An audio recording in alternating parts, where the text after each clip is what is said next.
Hey guys, welcome back to the Eyes on Leafs podcast. This is episode 18 now. We're a decent chunk of the way through the first round of the playoffs here. So we're gonna get to that. Obviously, like I said, focus on playoffs, Leafs obviously, and there was some small news around the league, just some extensions that went down.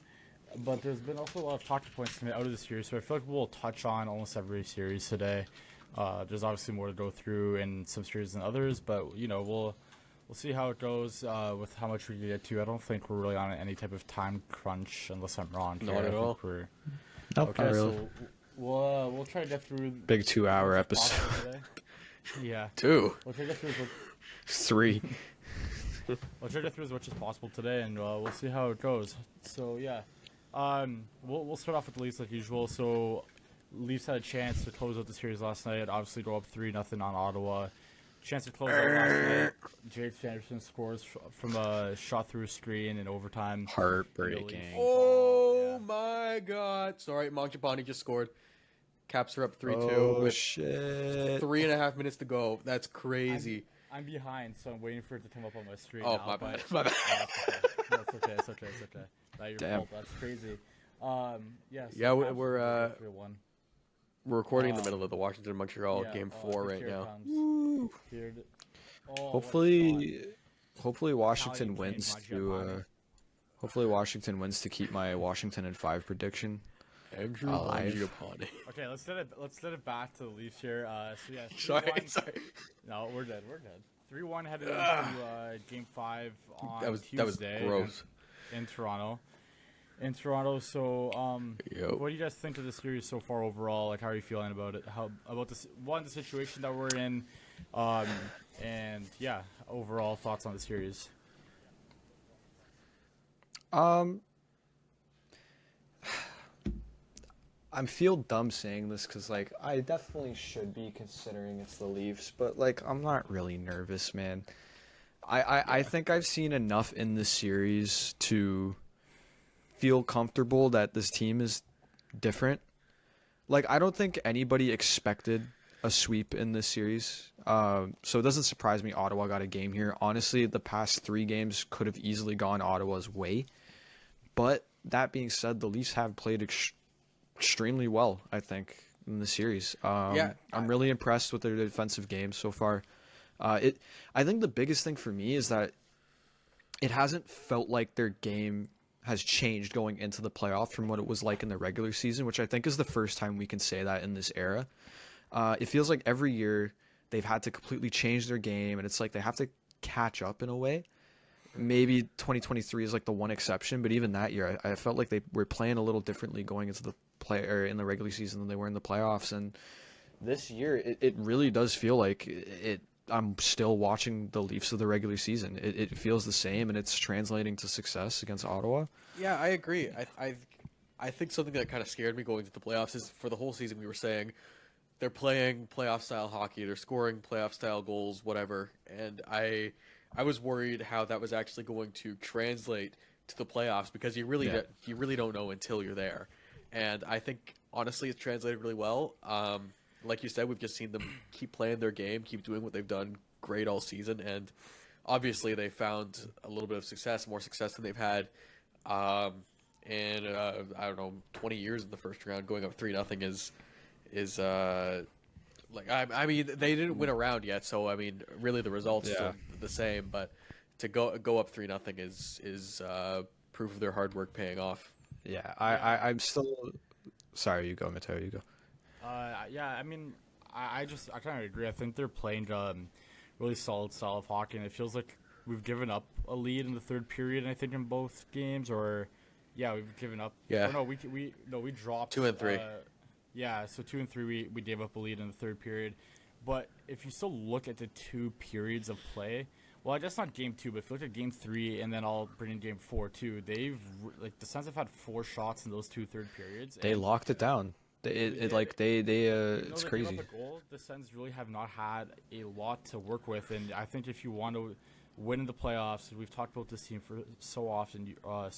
Like you got to find a way to play solid defensive hockey, but you got to be able to score, and we've seen them score in various different ways this playoff. or in this early in the series. So I mean, coming back to Toronto for Game 5, you have to close or not. I'm not. I feel like you have to close. I think if you lose Game 5, then Yeah, 100%. No, come for out sure. where it's like, oh god, Game 6, here we go, bad bounce or bad Yeah, play in overtime in Game 6. Like it's easy to get the nerves back in, and I'm really hoping. I didn't even think they played that poorly in Game 4. I mean, I don't think it was their Big best comeback. overall. I mean, Yeah, I don't think it was their best performance, but I just think that you need to let's close it out on home ice in Game 5. Give yourself a little bit of rest because I mean, Tampa looks like they're back in the series after dropping two games, which we'll talk about later. But they dropped 2 games and they had a big win against Florida, and they're right back in it now. So, you know, close it out on 5. Don't make it hard on yourself. Get some rest. And I see a lot of people talking about, you know, it's kind of maybe a blessing in disguise if they're able to close out in Game 5 if they lost Game 4 because they would have had like 8 games rest or 8 games rest, sorry, if they were to sweep them. That's another thing I wanted to say. Like, I didn't want to like, because I was kind of thinking this when they were still up 3-0, and I felt like I was galaxy braining it a little bit because it's like just win what you can win and like don't worry about it. But I feel like in years past, teams that sweep in the first round don't typically fare very well in the second round, and I didn't do much research into that, and I definitely should because that's like the feeling I get, and it's like you get so much rest between series that it's almost like teams lose their rhythm a little bit. Right. Yeah. Honestly, I was thinking about this too, and it's definitely a bit of a cope because I wanted them to win last night. But I was thinking like I was thinking about this before. No, hold on, I didn't say what I was gonna say. I was thinking like sweeping in round 1 and then having that long time off. There's also just like an insane lack of adversity. It's like that too. Wow, we're so good. We got our fucking mojo, right? And then you get in later in the playoffs. This team has faced, especially the core, has faced so much adversity that they shouldn't really need any more for them to be humble with the way that they play in the playoffs. Because, like, well, they handle it really well. Well, yeah, they handle it extraordinarily. When you drop that many series, I mean, I don't know. I want them to close it. You're getting the stat. People putting up the stats again for the core 4 in games 5, 6, and 7. Obviously, it's not pretty. Yeah, they drop one game, and it's like everybody's already back on the like they can't close out a series. Like it was bound to happen though. And listen, you know what? They did that to themselves because guess what? If you were able to close out 8 years prior, then no one's talking about it. If you showed, not even if you didn't close out, if you showed up and, you know, maybe you lost a couple series, but you won a couple series and you still put up your points and you looked good in it. And sometimes you're like, well, shit, kind of tough bounce here, tough bounce there. And we lost a series and a hard-fought series in 7. Yeah. You don't really talk about it, but when you lose so often and so consistently without the win, then you do it to yourself because if they, like I said, if they showed up, no one would be talking about it. Yeah, and you can't ignore that, like, you know, the media narrative is always going to be exactly that. Oh, you've done this thing a million times. But what I don't like is the discourse now is among I mean, I can't exactly blame fans, but specifically with Stolars. People are like, "Oh, should Wool start Game 5?" What chance the Stolars have? What chance the Stolars have on the O2? It's like literally almost identical to the Benoit goal. Yeah, do you when guys you mind watch if it? Like I it's go identical goal by goal almost. here for last night's game? Like, Stolars on the not Stolars, Stutzla on the first power play. Just a good shot. Beats him. It's a one-timer on the power play. Like, I mean, he does need to get over a little bit quicker to that near post, and I think you see in his reaction, True. the puck goes over his left and just kind of looks up into the air. He knows. Yeah, I think he has a chance of making that stop if he gets across quicker. You gotta read the you're game. still asking him it's a to good make shot. like a And you know like a what? cross crease. I put that more on Domi than anything because that's a stupid penalty that you 100%. cannot take. Like, why 100%. Are you 100%. throwing a butt end? That's awful. Like, you're gonna get called for that. That was every time. dumb. That was so dumb. It's like that. Literally, with the ref watching you. We'll talk about officiating later because I do think it's been a storyline in the series. It's hard to not touch on it, but I mean that's a clear call that there's no complaints Can't about it. take that. Everybody looks at the Can't board. take He that. doesn't say anything about it because you can't like that's a call. And then yeah, the second, like I kind of think what we're seeing, like specifically with that Stutzla goal, is just you said maybe he should get over faster. Maybe we're just seeing the difference between a guy like Anthony Stolars and like Bobrovsky or Vasilevsky, like the true like top tier Hall of Fame goaltender. Like he's not that guy. He'll never be that guy, but he's still like He can playing be fantastic. Aiden Hill, right? Yeah, I Exactly. think He's he's been playing great the great as whole well. series. I mean, listen, I think the second goal too, I didn't really like. Listen, it's a breakaway shorthanded, which is, I also Oh, put it more on the Leafs. I put it more on the Leafs, but I hate when goalies that beat 5-hole, especially on breakaways, because it kind of felt like he didn't. Yeah. I just don't like. I don't like it. I hate when goalies that beat through them. He didn't get. It wasn't a good move. He just kind of slid a 5-hole and he got his paddle on it, and he still couldn't save. I I wish he made that I save. hate that move. my I my just big want to see them go on thing. the butterfly, man. I hate that move. Yeah, That's Oh true. my No, god. dude, he My does VH. He does VH on I the hate on a the breakaway, VH, and man. it's stupid. My It's awful. my big thing was that like I'm definitely gonna put that more on the power play because Yeah, Stolarz has 100%. made some huge breakaway saves No, this I don't series, think and he had a like bad you're game. not gonna save every single one. No, That's the Not at thing. all. Yeah, he hasn't had a bad game. He didn't have a bad series. Like or he's had an amazing series. But I think at the end of the day, like they've given up a lot of breakaways the past Yeah. few games. I think like Yeah. they've given away a couple, and he's been there on pretty much every single one besides that we've one already- goal. You We've can't give already a guy talked who's about playing this too well much. that short of a leash. Yeah, Yeah, do we've it. already It's talked not about this fair. too much. This shouldn't even be a storyline. Stolarz Yeah. has been incredible.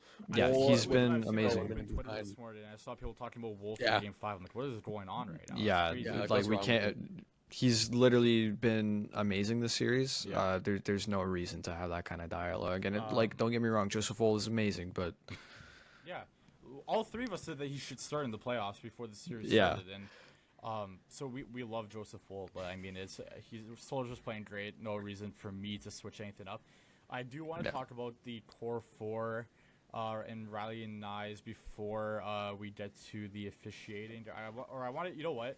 The way I'm gonna do this is I'm gonna talk about all the roster stuff first, and then we'll talk about the officiating because Yeah, I I'm don't down. really want to spend too much time on the officiating because I mean I feel like we could do this every single playoff and every single series. It really doesn't matter. Like, but I do want to talk about the core four and Riley and Nyes. I thought the core four last night was pretty atrocious outside of Tavares. I think all three of them were pretty bad. Nyes was great. I mean, that goal he scores to tie it up at 2. Great hustle play. Nyes looks great right now. I cannot be happy with the way Gross. he's been playing. Looks like a playoff performer. He's Yeah. a goal, dude. That guy, they can't touch him. He's too big for them. He's too amazing. fast. Nothing to say on Yeah. Nyes. I don't want to be too critical because I feel like the core four has played a very solid series up until now. But last night was really disappointing, especially when you get that 4-minute power play to start overtime. Matthews hits the post on a shot right in front of the net, but I just thought they looked really, really off. You're glitching a lot, just so you know. Am I? Oh no! Here we go again. A little bit. Cheers, It's dude. probably okay. What I've okay, can I just say one thing quickly? Yeah, Yeah. I can hear you. But what I've noticed on our recordings is that I think Riverside records natively. So like me and Jacob always have a reaction to whenever you're lagging, but when you watch back the episode, it's like nothing's happening. So we're just having a reaction to like nothing. Okay. As long as So you hear me, I just if want to you- put that disclaimer out there. Okay. If you guys can't hear me at any point, let me know, and then we'll figure it out. But Okay. are we good now though? You're We're okay good now. now, Yeah, yeah, you're okay. okay now. Yeah, I thought like I said, 4-minute power play, you can't convert. I know Tavares was out on a Yeah, Zub it's elbow to the happening right face now. that they We somehow- can't hear you. Yeah. Okay. Oh wait, this just might be me because Steph's frozen too. Yeah. No, you're okay now, Mateo. Okay. Okay. Yeah. No, I Zub elbows Tavares in the head, no call. I thought it was pretty obvious. I called it from the start. I spoke and- too soon.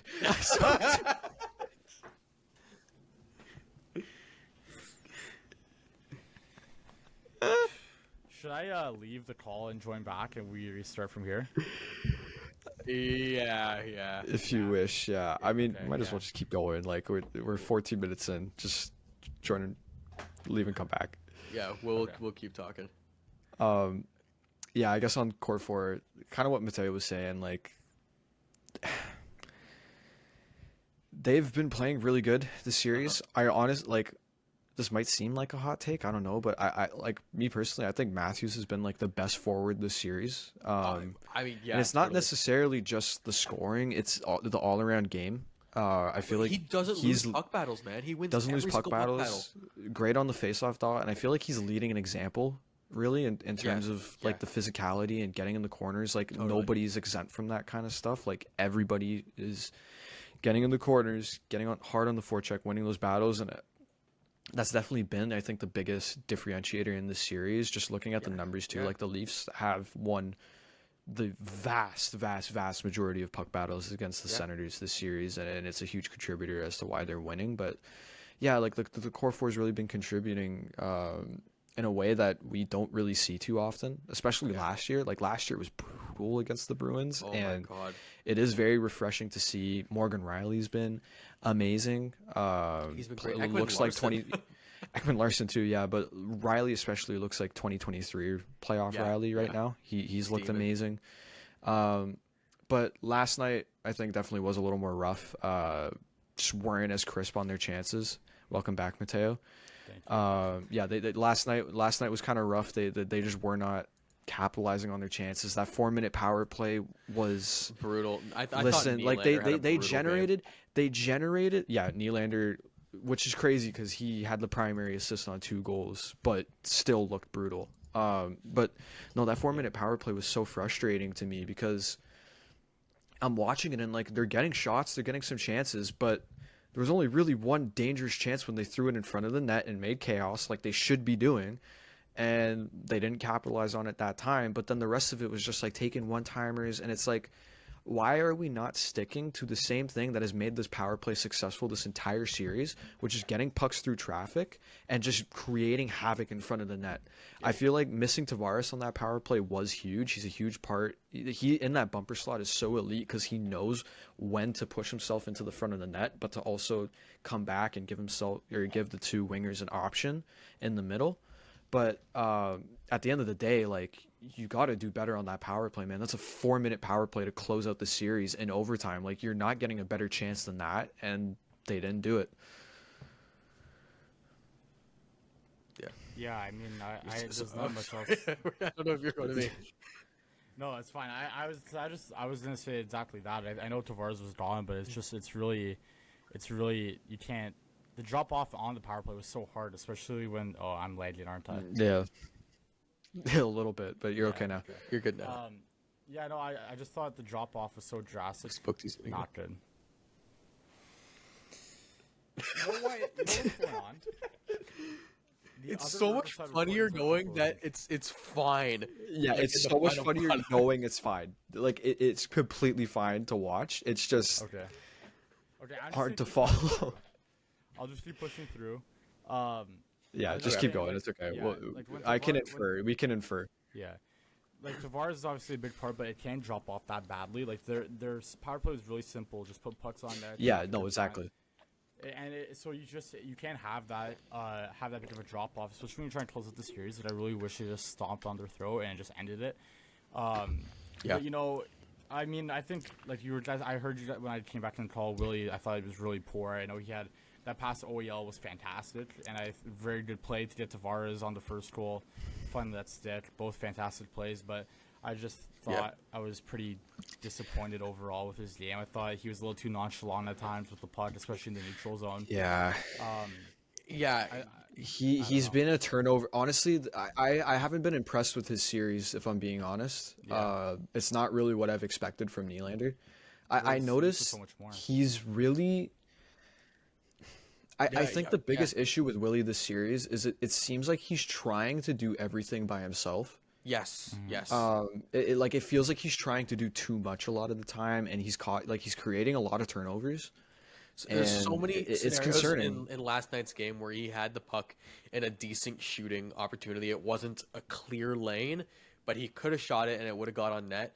But he just did like an extra stick handle and rather turned it over or just took a weak shot. The goalie had time to set. And it wasn't just Nylander last night. There were a couple other times, and I mean, I can't blame Steven Lorentz too much for doing that because I mean, like he's not William Nylander level of offense. But I mean, just from the whole team, it's just like I wish they would just shoot the puck a little faster. Like there were a couple times when they could have just like, oh, got it, quick turnover from Ottawa, got it, I've got a lane. There's someone there. Just put it on the net. It might go in. Yeah, you might get a rebound. Just whatever.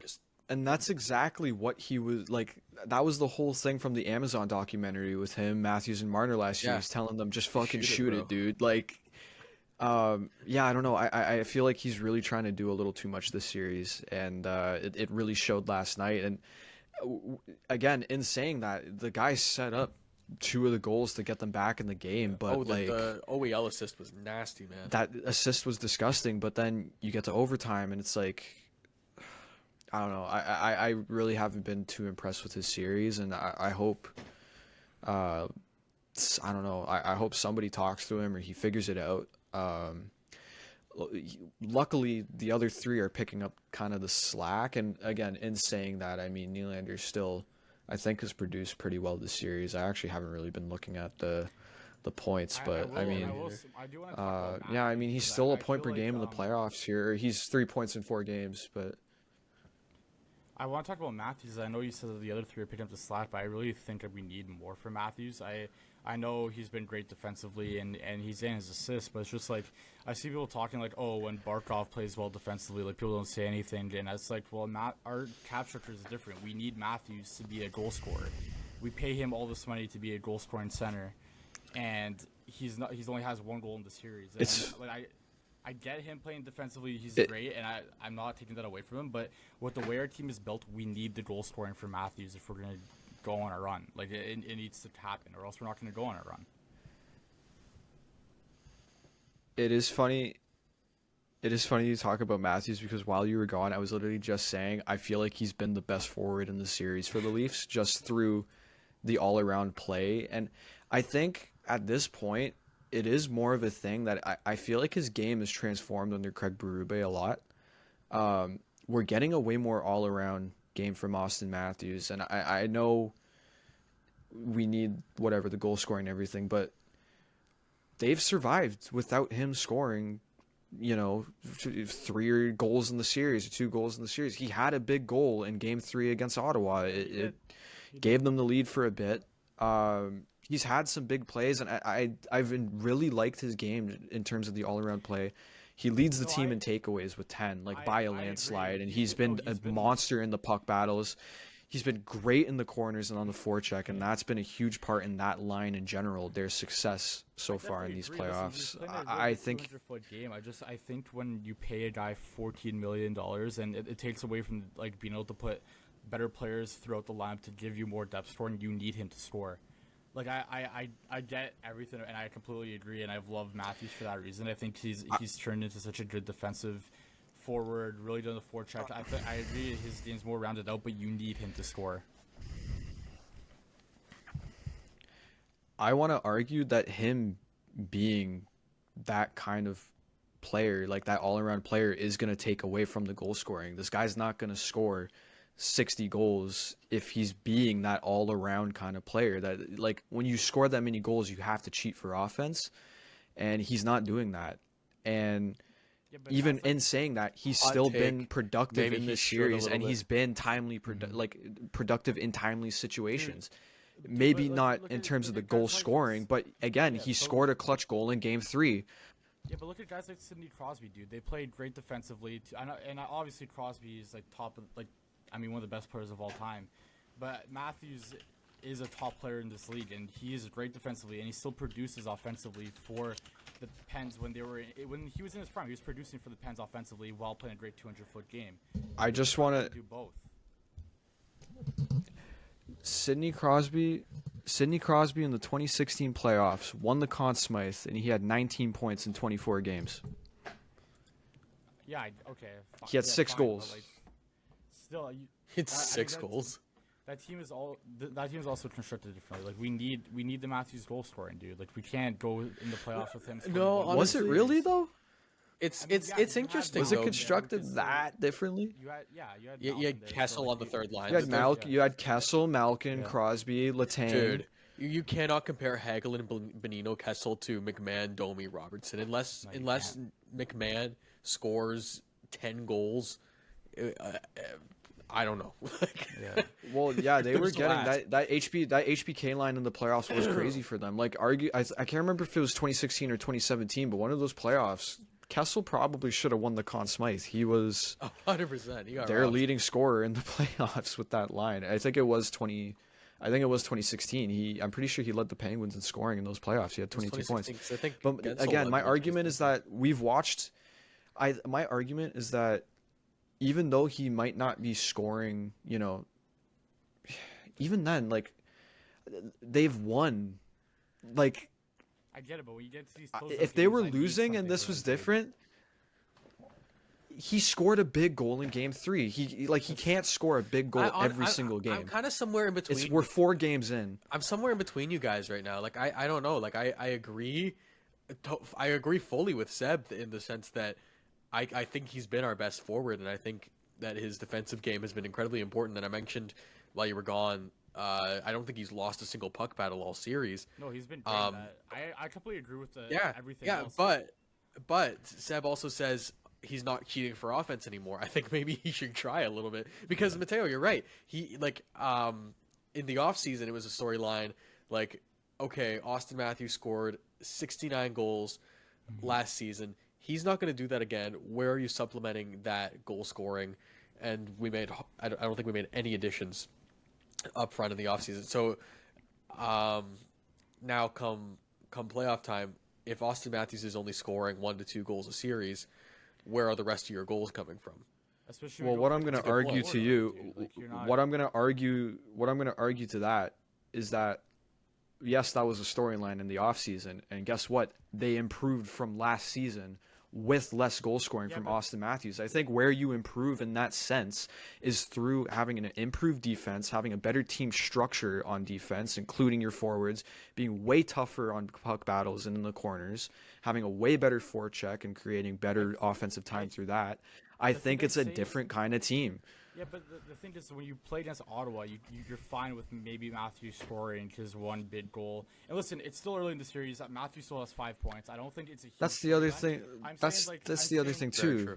I'm saying, like, when you get into these closeout games, you're going to need a big goal from him. Because when he's your team captain, 2, getting paid $14 million, and 3, one of the best goal scorers in the NHL, you need something from him, dude. You can't. To be fair, it's 13. It's not 13, close to 14. 13, you need it's 13 something and a from half. him. 13 and a half. Okay. You need something from him. 13.25 actually. For God's I thought it was 13.4. No, Which it's doesn't 13 matter. point. It's 13.25. If you don't get it from him in Ottawa and they win the series, you're gonna need it in Florida because that's what you need your top players who get paid the most amount of money to produce for you. And if they play against Florida and you just lock down against Barkov again, we saw what happens when we played against them last time in the playoffs, and it was a quick 5-game series. I think the biggest advantage you get with the way their cap structure is and the way they've structured their team is that if they shut down 1 or 2 guys, you have the other 2 that can produce. And I think the issue that we've seen in years past is that they clamp up in the playoffs and that they just can't figure it out mentally. What we've seen in this series is that even if one of them are kind of being shut down, like when they were Game 3, Shane Pinto was kind of locking down that line. But guess what? Tavares and Nylander are there. And guess what? Their bottom 6 is a lot more just different this year in terms of how they play. Yarncroke, Lawton, Lawton, and Lorentz. I wanted to talk about that line too. They've been awesome this series in terms of how they get defensive zone starts most of the time. And they end up hemming Ottawa in their zone just through really solid forechecking. And they play it simple. I think, again, I understand wanting Matthews to score more, but at the end of the day, he's still a point per game. He still has a big goal in this series, and the series isn't over. He could still go and get another one. We'll see. It's not like he was short of any chances last game. In that overtime, he had at least 3 or 4 point-blank chances to end it, and you know what? He didn't score, but I don't know if you can deny Matthews from chances like that for an extended period of time, especially if it's going to be in Toronto again, where they kind of have the matchup advantage. But I don't know. I don't think we need to have that kind of discussion yet about Matthews when they're up 3-1 in the series. The team is winning. The team is succeeding. We'll face that problem if it becomes a problem later. But right now, it's not a problem. I don't think we need to kind of have that discussion about Matthews maybe not scoring 3 or 4 goals instead of the 1. And he's still a point per game, and he's still set up a few really good goals, a few really good plays. Yeah, I think he's also had been that good big work goal on in the Game penalty 3. kill, too. Like I listen. Yes, I'm not, good work on the penalty I'm kill. not saying that I'm upset with his game because I think I agree with a lot of what you're saying. I think he's been great in the forecheck, great in along the boards, penalty kill, good. I think you're right that he's become more of a complete player with Berube. I think we see a little bit more of a, like it's before it was a lot of just hit the putt to Matthews and like hopefully he'll finish. And I think it's a lot more we're seeing Niza involved a little bit more. But I don't think I've changed my mind at all on the fact that when if this series starts to get a little bit long, or even if they win in 5 and then you go play against Florida, you're gonna need him to come up big when you need him the most. And I think an example is that was the power play at the start of overtime, and he hits the post on a point blank shot right in front of the net, and I just would have liked to see that go into the back of the net for him. I don't disagree with you, but I feel like that's kind of just a given. Like, I think that's any playoff series. You need your top guys to show up, and I think this series the top guys have shown up, and I think it's been a balanced approach to them showing up. It's not one guy doing all the offense like years past, where like last year it was just pretty much Nylander when he came back from injury, and it was a little bit of Matthews too, but he was on and off injured. I think it's a much more balanced approach this year. Yeah. It's worth saying we give him so much shit, but I think Mitch Marner's been great. Yeah, he's been great these playoffs, honestly. I also think he had a little bit of a rough game last night, but I don't think a lot of guys had a really good game last night. I thought it was kind of limited to 9. Honestly, I thought Mitch he tried to be a little. I think, like I said with Willie, I think both of them were a little bit too nonchalant in the neutral zone. Like a lot of the times, I think I saw the most in the third period and in overtime, like little flip passes at center ice from the dude. Like if they weren't deep, just like. I think, and listen, we all know how much I will jump on Mitch whenever I can. I just kind of think he's been that guy for me, but I do agree. He's had a great series. I don't think there's anything you could say. I think I was having a conversation with someone like, oh, he'll never get that space against Florida on that Matthews goal. And I'm like, what are you talking about? No one's covering you from behind the net. That pass is just absolutely disgusting. Like, just a crazy deflection. That was a crazy pass. It was crazy. Incredible play. That you scored that goal against every single team in the playoffs because no one's covering you from behind the net. And if Matthews has that space, like you said, he's going to score. So I think he's been great. I can't complain about Mitch at all. I mean, he's doing what he does defensively. He came up with a big goal in game 1. Matthews with a beautiful pass. We haven't recorded since the playoff starts. So we didn't even get to talk about that, but that was a crazy play. Yeah. And that was an example of one of the Stars cheating for offense. Mitch flies his own before the puck is even on Matthews' stick. And so you have those instincts sometimes, and it's just like you go and see what happens because that's what you have everyone else back to cover for you, and you're a good enough skater to get back if you need to. Yeah, I think it's a little different for Matthews, though, being the center on that line. You have different responsibilities. When you're a winger, you can kind of cheat like that. No, I agree. 100%, I agree. I care. Sorry, can I say one more thing? Yeah, go ahead. This is another thing on Willie. I can't remember what game it was, if it was game 2 or 3, I think. I think it was game 2. Willie had a breakaway. And he just decided to do like the Scott Lawton slap shot. Slap shot. That was like, dude, you are game 3. Was it game 3? Yeah. Because I'm like, dude, you had space. You're William Nylander, man. Like, when have you done that at all this year? Like, you are supposed to be like one of the best. If you're like a top 3 breakaway player in the league this season, what was that? Yeah, no, I totally agree. I texted my brother, or my brother texted me the same thing. I noticed it too. I was like, Jensen was not closing you down that quickly. Yeah, like you did not have to. I will say is that when something that Willie does, and JT does a great job of it too, that a lot of I think Matthews and Marner don't do enough of, is they drive the net with the puck. And sometimes when you just drive the net, you might get tripped, and there's a penalty. A weird bounce off your shin pad when you go in, and I want to see that more out of. I mean, I've been. Like and especially Matthews too. I know he's a little bit of a different goal scorer where it's more of a powering shot instead of like powerful skater getting to the slot. But I want to see them drive the net a little bit more. But I mean, listen, I feel like I've been kind of shitting on the core four maybe a little bit too much than they really deserve so far in this series. I think they have been great overall. I mean, I think what I said I think is still valid. Still, like I stand by what I said. But I think they have been great. I think there's been a lot to like about this series for them. And we'll see. Hopefully they close it out in Game 5. I do want to talk about the fourth line. We kind of touched on it briefly, but that Lawton Lorentz Yarncroke line has been very good. I think they've been on it a lot. I've loved it. Their forecheck is great. It's kind of like a 45 seconds ozone shift, hard hitting, total crash and bang. Some and they make chances. They made chances. I would like to see them bury a couple. I think there's a little bit of some goal scoring touch on that line with especially with Yarncroke. I don't think we've seen Yarncroke get up to the level of scoring that we have seen him get to in the past. I know he's been injured all year, so it's kind of tough. But I mean, yeah, I he has still a like wicked Yarncroke's shot, game. an underrated one. Yeah. Yeah, I've liked all their games. I think especially Lawrence. He's been a monster out there. And then, I've loved Lawton too. Yeah, Lawton's been very good. I mean, he set up that goal honestly, for yeah, they've OEL all in been game great. 1, like the nice quick cut Get back. the series opening goal. Yeah. Yep. Series it was opening very goal. good. They set it up. Yeah, I don't know. I don't know if there's too much more to say on the fourth line aside from they've been great. Like, I don't think there's really much to analyze there. They'll score. I've been happy. I think we finally have a fourth line out that can play it, but also be physical. I think we've been looking for that ever since we got into the Matthews era. We haven't really had that. But It doesn't feel like a fourth line. Do you want to contrast that and talk about the third line? Well, I was just about to say that I think we're kind of in a bind here with the third line because I don't think Domi had his goal in game 2. But aside his overtime winner in game 2, but aside from that, I don't think any of them have been that great. I think McMahon has been the most disappointing leaf for me. I know he wasn't great coming in the stretch, but he's just been very average. I think that last game we saw his quick bursts a little bit. Like, he's a very good skater, and we saw it a little bit. But I just want him to be more physical.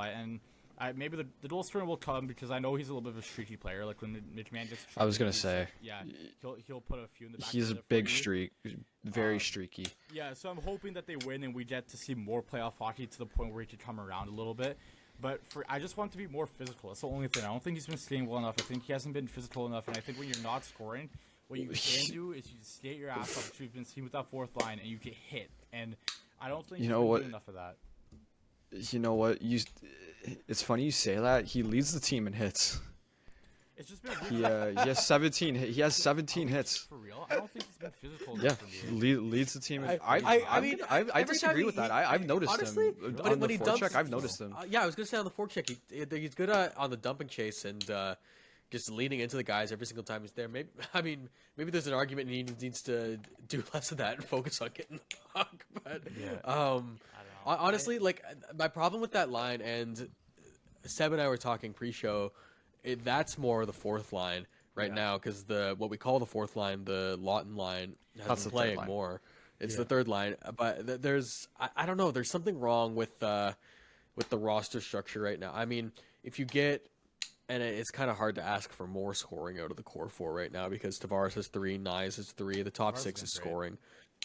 Yeah, but it would be good to see the bottom 6 get scoring, and like honestly, the Domi line, like, its only purpose is to score, and it hasn't. So I think that's kind of where the issue is. Well, I want to talk about the final forward spot too, because I think we've seen Berube go from Robertson to Patches, and I don't think Patch could keep up anymore. Like, the games I've watched, he seemed really slow. Like, I know he's trying to throw his body around a little bit, which I liked about it in the regular season, but it's pretty much all he does out there. He just seems like behind the play. I know he got robbed by Allmark. I've been disappointed at the end of the third period there in Game 4.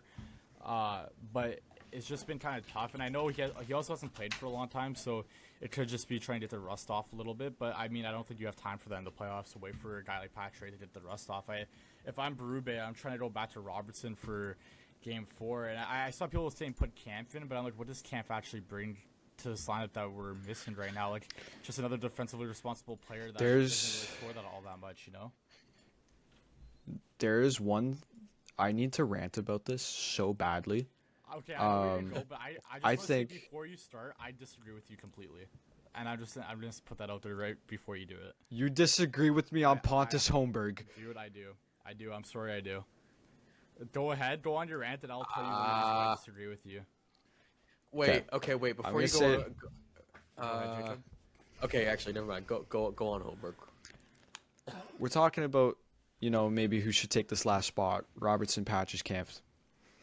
I think you bring Robertson in, take him out for Holmberg, keep Patches in there, because holy shit, you guys know me. I am the biggest Pontus Holmberg fan in existence. I don't think there is a single person on this planet who likes Pontus Holmberg as much as I do.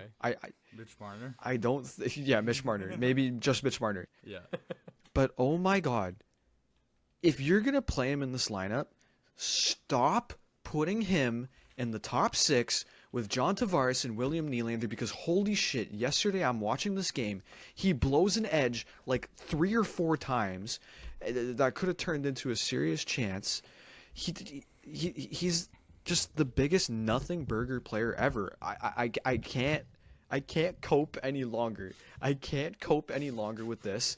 We can't have these nothing burger players playing in our top 6. It can't happen. We did this for years. Jamie Vesey, Joe Thornton, all these nothing like players that should be, you know, fringed fourth liners being stuck on our top 6 and dragging down lines. I can't watch it anymore, dude. He like does not do shit offensively. And don't get me wrong, I understand why Berube likes him. When does Pontus Holmberg ever make like a defensive mistake? Never. Never see Pontus Holmberg make a mistake. Great defensive player. But holy shit, dude. He cannot do anything offensively right now. And this has been a theme this season and really his entire career. He's not an offensive kind of player besides unless he's on a breakaway against the San Jose Sharks.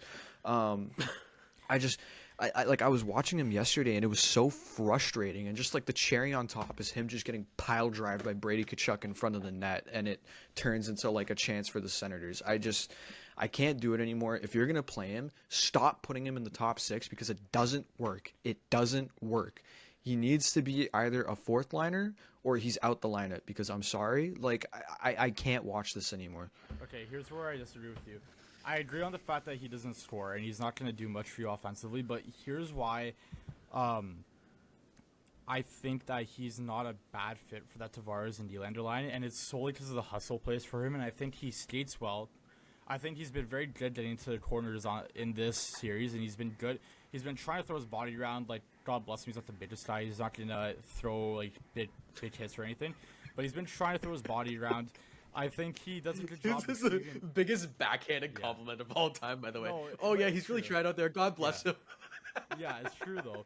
He's not going to crush you, but he has been throwing his body around. Is this true? true? He recovers pucks well, and I think on a line with Tavares and Willie, when you want them with the puck, when you want them on the ice mostly with the puck in offensive situations where you're looking to score, I think a guy like Holmberg would be great. And listen, I could hear out that maybe you want McMahon on that second line, and you wanted to see if you could get him going a little bit more because he does what Holmberg does, and maybe he has more of a scoring touch. And we talked about how he's been disappointing, but we also said he's streaky, so maybe it's not he gets hot here and he becomes a productive player again. But I just think that Holmberg, while he doesn't score, he does a lot of good things for this line, and he gets the puck to Willie, he gets the puck to JT.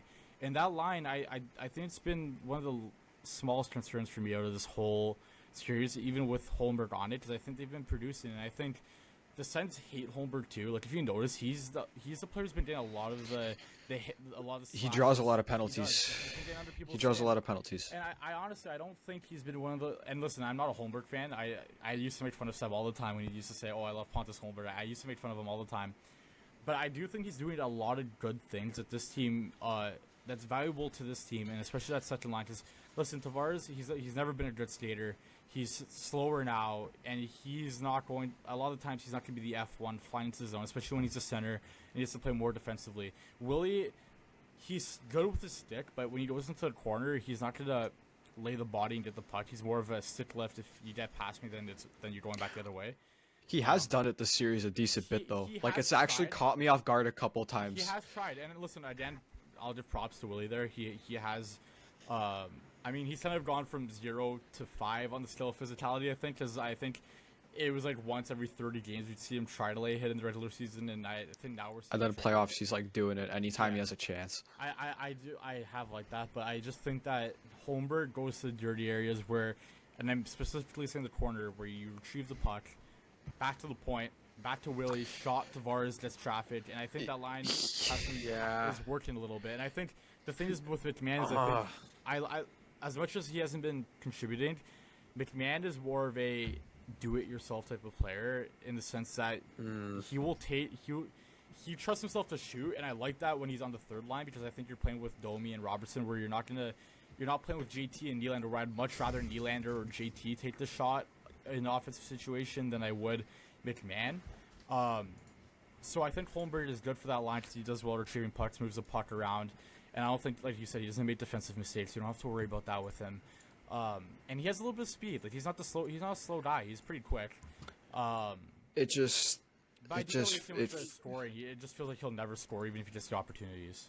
it just like I will say, like, yeah, that is the biggest thing with Holmberg. Like that's his best asset to his game.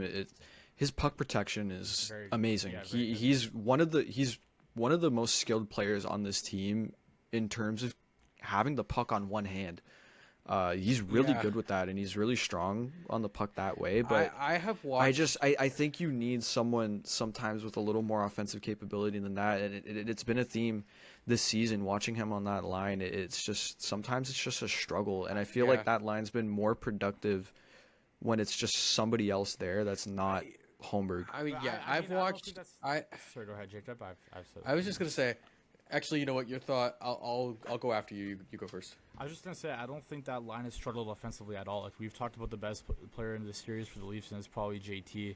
Like he's been producing the most. We saw Willie. Like we said, we didn't really like his game, but he's still putting up points. Like I think, and I get the power play was a big part of that early in the series, but I think we've seen that line produce enough where it's not really an issue. And I think the problem is when you put a Holmberg on the third line, which is why I like McMahon on the third line more, is that inability to score affects the bottom six. And I think when McMahon is on his game, him scoring in the bottom six is a big component for this team. It's a lot, adds more to the depth. And I think when Holmberg is playing the game he's playing right now, he's still valuable to the top, to that second line. I think, like I said, I already outlined why I think he's valuable there. I just think once McMahon gets rolling, put him in on that third line where it adds more depth to the lineup to score, and I think would be a valuable piece. Jacob, you can go ahead now. I was gonna say I have watched Pontus Holmberg a lot differently ever since last season. Mitch Marner said he thinks he's one of the most skilled players in the entire league. So, and naturally, I went, "Really, man? Are you sure about that?" As so, I've personally come to the conclusion that Mitch was badly wrong. But I mean, So mean. I mean, come on, man. He has like 30 career points. He is not one of the most skilled players in the league. But I mean, I see with Holmberg, a lot of the time he has the right vision, but he just doesn't have the skills to execute it. Maybe he'll be a great coach. Doesn't someday. have the means. Yeah. Yeah, like honestly, many people. maybe he'll go to some bottom feeder, play on Connor Bedard's wing, and score 20 goals. I don't know. Like. He's a frustrating player, but I still think he's better than You know who you remind than me of? what And we I was saying have. this to my brother the other day. Mikheyev. Barabanov? He reminds me of like Mikheyev 2.0. That's what you kind of realize. A little bit. If- A little if- bit. After he got I don't know what it was with Mikheyev though. After Mikheyev got his injury, I think he reminds me of it because I think before he got his wrist slit in New Jersey, that he had a lot more of a finishing touch than Holmberg did, and I think we just kind of True. saw him never recover from that. Like his shot Although- was never as good. Although the year he left Toronto, he had like 20 goals in 50 He did. games. Like he No, was actually definitely has Yeah, a he little was pretty bit- solid. He definitely has a little bit more of a finishing capability, but I just remember The biggest last year in Toronto, it just felt like anytime he had a chance, like there was no chance that puck was running to the back of the net. He had a lot of Mikheyev. breakaways. He did. Have lots of Yeah, goals, Mikheyev's speed was his Yeah. that was his biggest asset. It was his speed. He was crazy.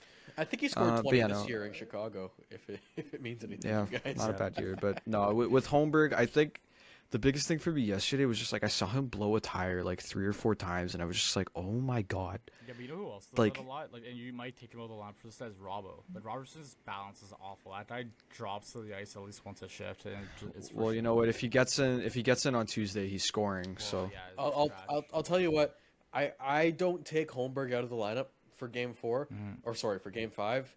For me, it's Pacioretty. Me too. I completely. I can agree. accept that Yeah. honestly because I've been pretty disappointed in Pacioretty. Like I can accept that. It's just Holmberg's kind of frustrated me a little bit. But No, I get the frustration with Holmberg, and trust me, it was there for me too. I've always thought that he's just been kind of nothing, but I think he serves a valuable role on that second line. He's kind of like the Hyman Yeah. of that second line. Like when we saw Hyman play with Matthews and Good Marner.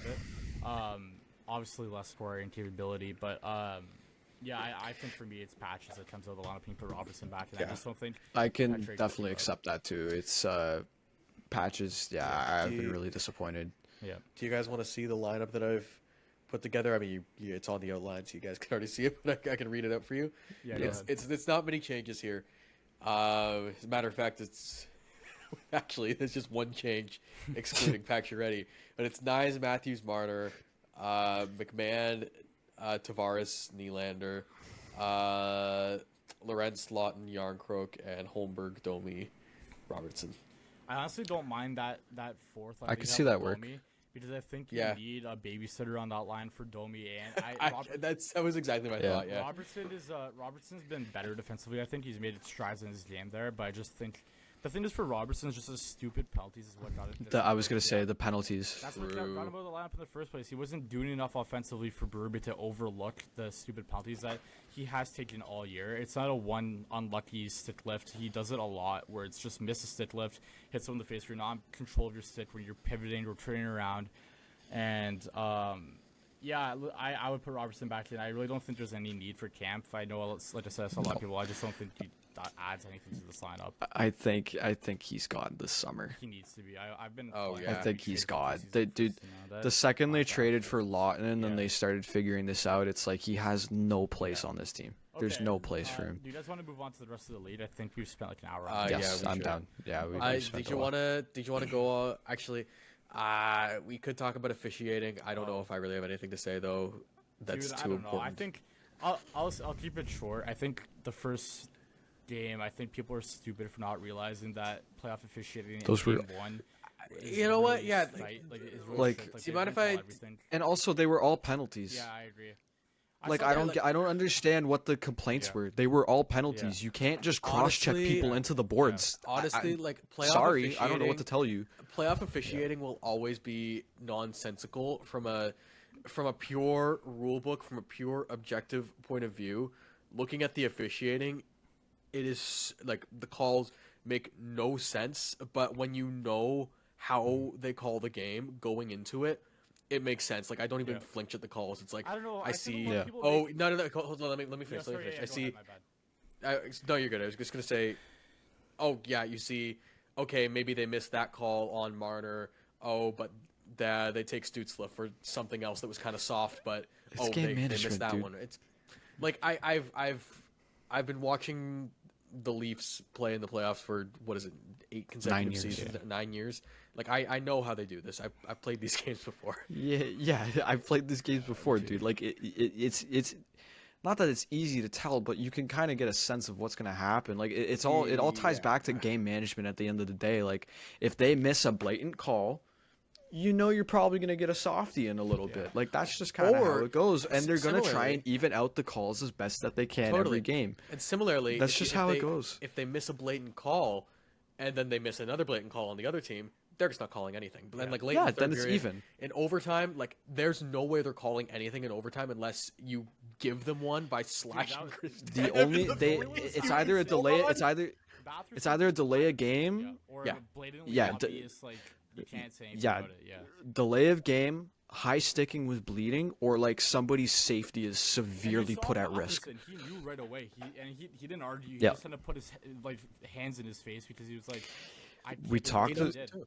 We talked about Robertson's dumb penalties. That guy has like he's taken some back-breaking Batherson? Batherson? It's bad. Yeah, Batherson, dude, yeah. he's been in the box 4 or 5 times. I think I- he's I- taken a lot of I just- penalties. I don't have any energy for the officiating conversation. Yeah, anymore. I think, like, at the end of the day, like dude, watch playoff hockey. You know how they operate. It's really, Yeah. Oh, the officiating this year, they're all different, dude. Like I don't know. Like we saw, and I saw a lot of people talking about Stolarz and the hacks he gave Ridley Greig.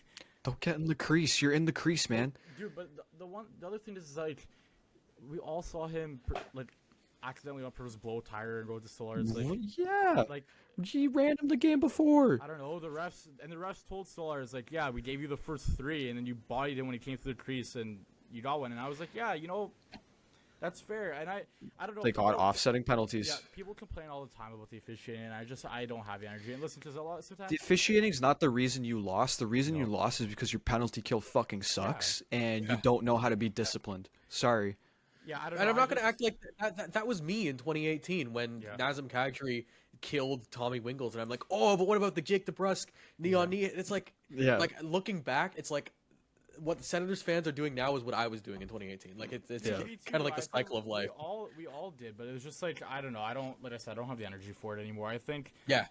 I think at the end of the day, it all evens out. Like I don't think I've ever come out of a playoff game like where it's like I don't know. You look at the power plays are pretty even, and unless there's something that changes possession of the puck or just like blatantly ends the scoring opportunity, then I don't think there's anything that they don't like on purpose not. I mean, they do on purpose not call a lot of stuff, but like in the playoffs, the problem is in the playoffs, I could pick out 7 different plays in one shift where I'm like, that's a penalty, that's a penalty, that's a penalty, that's a penalty. Yeah. It's just how the game. But if it's not direct, no, if it's yeah, not if direct, it's not directly affecting the Yeah. play or like somebody's safety is at risk, they're not calling it. Yeah. This is just how it goes, and everybody like the one- who's listen, watched their dude, team in the playoffs yeah. understands this. The only one I thought I had a valid complaint about was at the end of Game 3. Marner is in the slot and he goes for a toe eject. That was and bad. he just his legs That was taken bad. out, and I'm like, Because they called Lorentz for that exact same thing, Yeah. And pretty Lorentz much. made And, zero contact like, with Tim Stützle. And the other was a thing bad was call. bad. And the reason why I hated it even more is because Mitch is winding up for a shot in the slot at the end of the third period. That's a great scoring chance that just got wiped away. But I'm not gonna. But guess what? Gotten away with stuff because the Leafs have gotten Yeah. away with plenty, man. Like I'm not. But guess yeah. what? At the end of the day, you can get as many power plays as you Yeah. want. We saw this last year. We complained so much about the power plays. They went. Was it? One. Did they go 0 for 12 or did they get one? like 1 It was like for 1 for 12. 12. It was 1 They for went 1 12. for 12. What was an extra power play going to do in that Yeah. situation? You have to have a good power play at the end of the day to capitalize on it. Guess what? The Leafs had And a 4-minute at the end of the last game, and you yeah, can they got a score, 4-minute man. power I don't play know. and then capitalize. Like at the end of the day, it's not necessarily always going to make or break your game if you get that extra power play or not. Like, It will for the Sens because their PK is ass, but yeah. I just Sorry, I haven't But pissed off don't, the don't Sens complain at all about the refs. Complain about your players not knowing how to be disciplined. It's like they went into game 1 thinking they could just do whatever they wanted. Like, sorry, I guess we're just. Sorry, are we just supposed to allow you to cross-check our guy in the back? I don't care if Matthew sold it. You cross-check them in the numbers going into the boards. You can't do that. Ridley Gregg cross-checking Matthews or Tavares in the head. Sorry, you can't do that. Just because it's the playoffs doesn't mean you can go like commit assault. Like, I'm sorry, I don't know what to tell you. I don't know. I think I think it's something more was of to be a- made of that. People I think it's were more of a upset me- that that. of a fan thing than it is even a media thing because I think you look at a lot of like the Yeah, Sens, that's like, what pisses me off. reporters and it's a lot of like playoff reffing and also like here's where they missed it here but like you evened up here like I don't know I listen to like guys like Mark Mathot and they're like playoffs that's how it kind of is when Someone I who played for the Yeah, Sens in the yeah. playoffs and understands how it and works. not even that long ago like not even 10 years ago and he's like like you go out there you try to murder somebody sometimes and it's just kind of how it is it's like accepted by both teams and it's not and the worst thing that could happen is for today in the team's head and I don't think it has at all I don't think it's done to any of their heads I think we did see coaches kind of talk about it I think you had that one Berube thing where it's like call the lead I can't remember it was After what Travis Green said about them selling the Leafs selling calls, are you joking right now? yeah selling calls but there was a bad hit on the Leafs Look, what are you doing? yeah no but who was the bad hit Going to the media saying like, "Oh yeah, they did a good job selling a couple calls." You your guys cross-check people into the numbers into the boards. What are you talking about? that's just- that's Ridley a- Gregg cross-checked someone in the head. What are you talking about? That's a coach that's just it's a young team and he's just trying to like because you know what that does sometimes it could go either way. It could go one the rest of the pisses they think they made you look like an idiot or it's more of a watch like oh shit like okay watch when he goes in the corner if he goes down easy it's just Yeah, it turned out like that. yeah, it turned out like that. It goes either way, and you know what? If I was listen, Keefe used to do that a lot, and I know he was in a. I saw a lot of people like comparing Keefe and Green quotes, and I could kind of see it, but I was just like, all right, dude, like whatever. I don't know. I just find it really tiring the officiating when it's been. I thought some really really good hockey here in the first round. Yeah. And I can't complain. But I think it. go ahead. I think it's kind of been overblown ever since game 1. I think game 1 really did it over because of all that discourse, But I and expected now it it's to. like now it's under like this crazy spectacle every game when it's like Every this game is one really is like not that, different man. from what Every we've been game- watching. Every game one, they call everything, and then as the games Yeah. go on, they call less and less and less until you get game 7, and Yep. you both get one power play.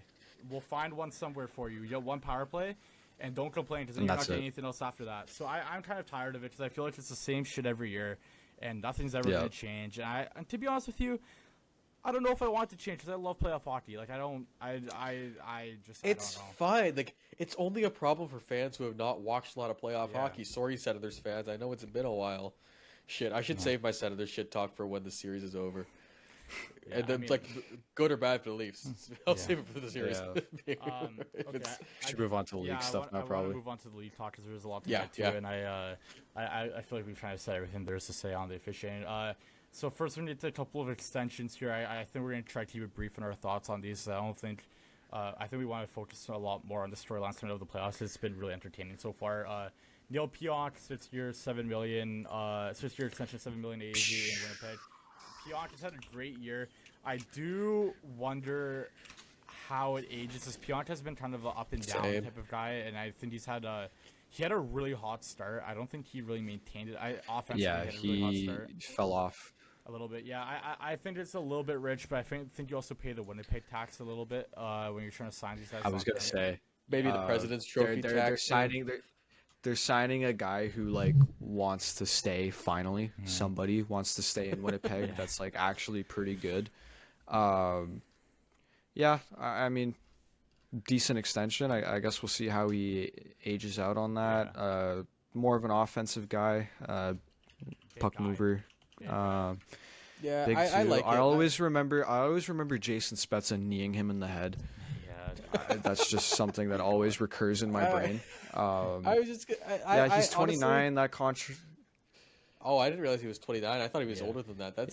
That's good. No, he's Honestly, 29. I'm not. If I'm the Jets, I'm not thinking too much about how it ages because you got to invest in your window, right? Yeah. I mean, they just won the Cap's President's going Trophy, up. they're like, I'm sure it's. Cap's I'm sure going it's a up. fine deal. I just think He's it's what a their little number two bit- defenseman. Morrissey's there. Yeah, I mean, who else would be? I mean, you're right. It is rich. They but, need like Ekman need Larson's some- rich. You know what I mean? Yeah. me and Mateo were talking to a friend of ours who's a Jets fan earlier today about this. They have to find a way to address that second line center Yeah. position. Oh my They God, haven't it's had a their good one biggest since hole. PLD. They haven't had a good one since PLD. Yeah, They need a new one. it's Well, Gabe it's Velarde. their biggest hole. He's not a center. He's a winger. Yeah. He's a winger. Yeah. He's the winger Oh, on that top man. line. Yeah. Okay, No, sorry, they then need a Velarde. center very badly. Oh, is it Adam It's like Lowry? It's Vlad Nemestikov. Yeah, and the Domestic has Oh, been that's very cool worse. recently. Well, I mean, okay, yeah, he's a fourth liner. Moving Ty on. Emberson.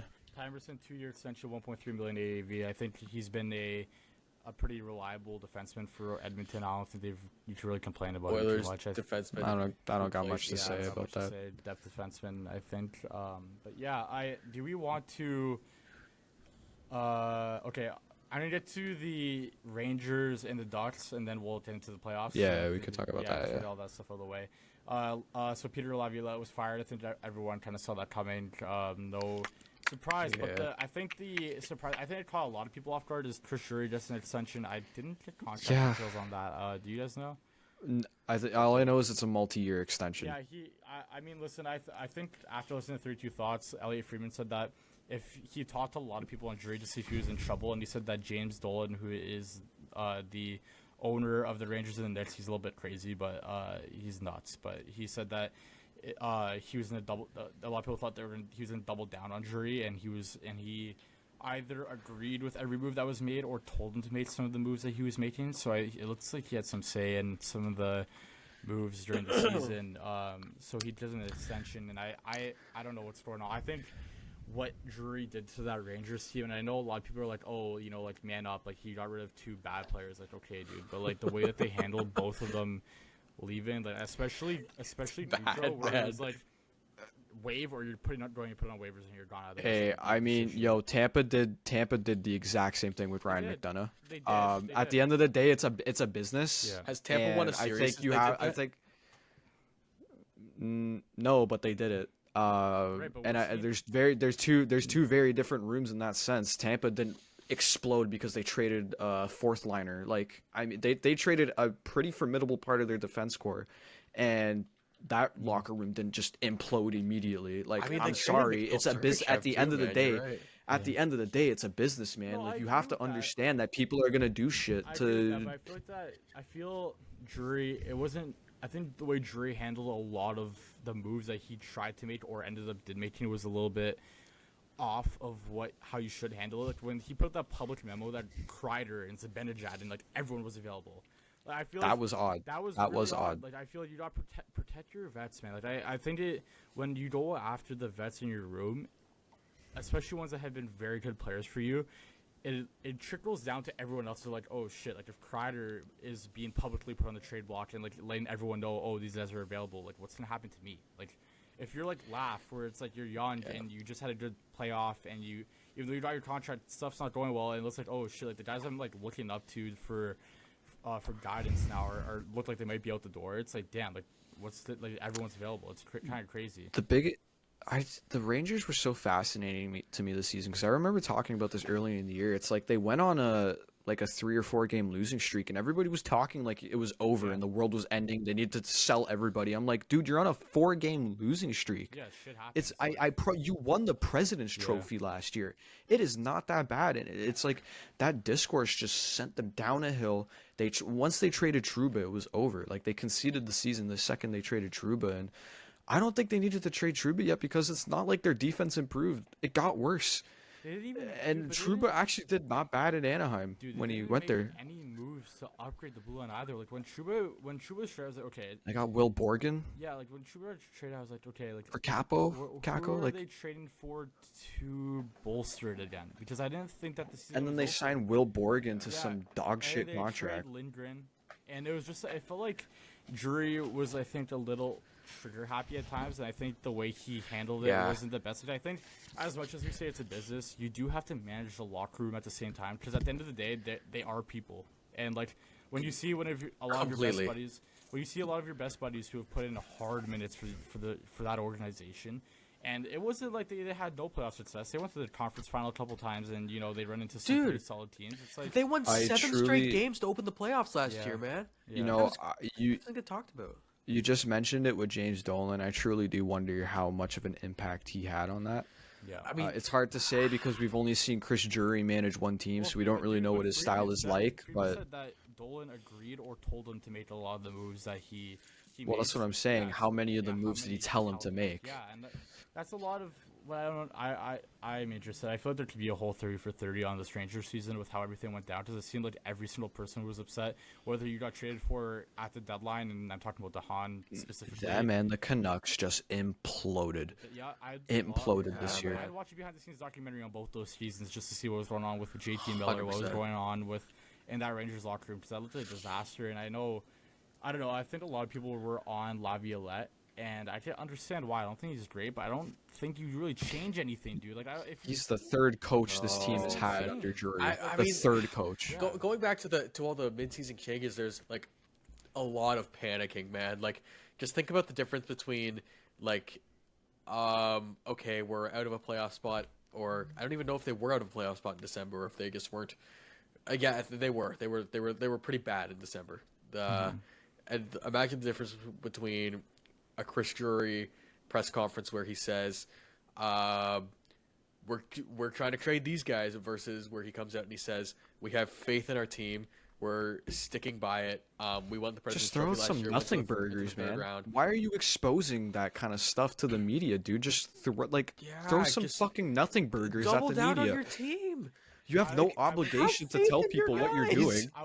Listen, I understood, like, I want to go back to Gaudreau, because I was thinking about it a little bit more as the conversation went on, and I do agree with Seb, like, he's a fourth liner, you can't get over it, but I think it started with that, and then sometimes you could do something that could upset your locker room, but you follow it with stuff that calms them back down a little bit, or gives them more hope, and I think it started with Gaudreau in the offseason, and then it came to the memo that came out, like we said, where it was like publicly, like, all of our vets are available, everyone call, like, we're taking calls on everyone.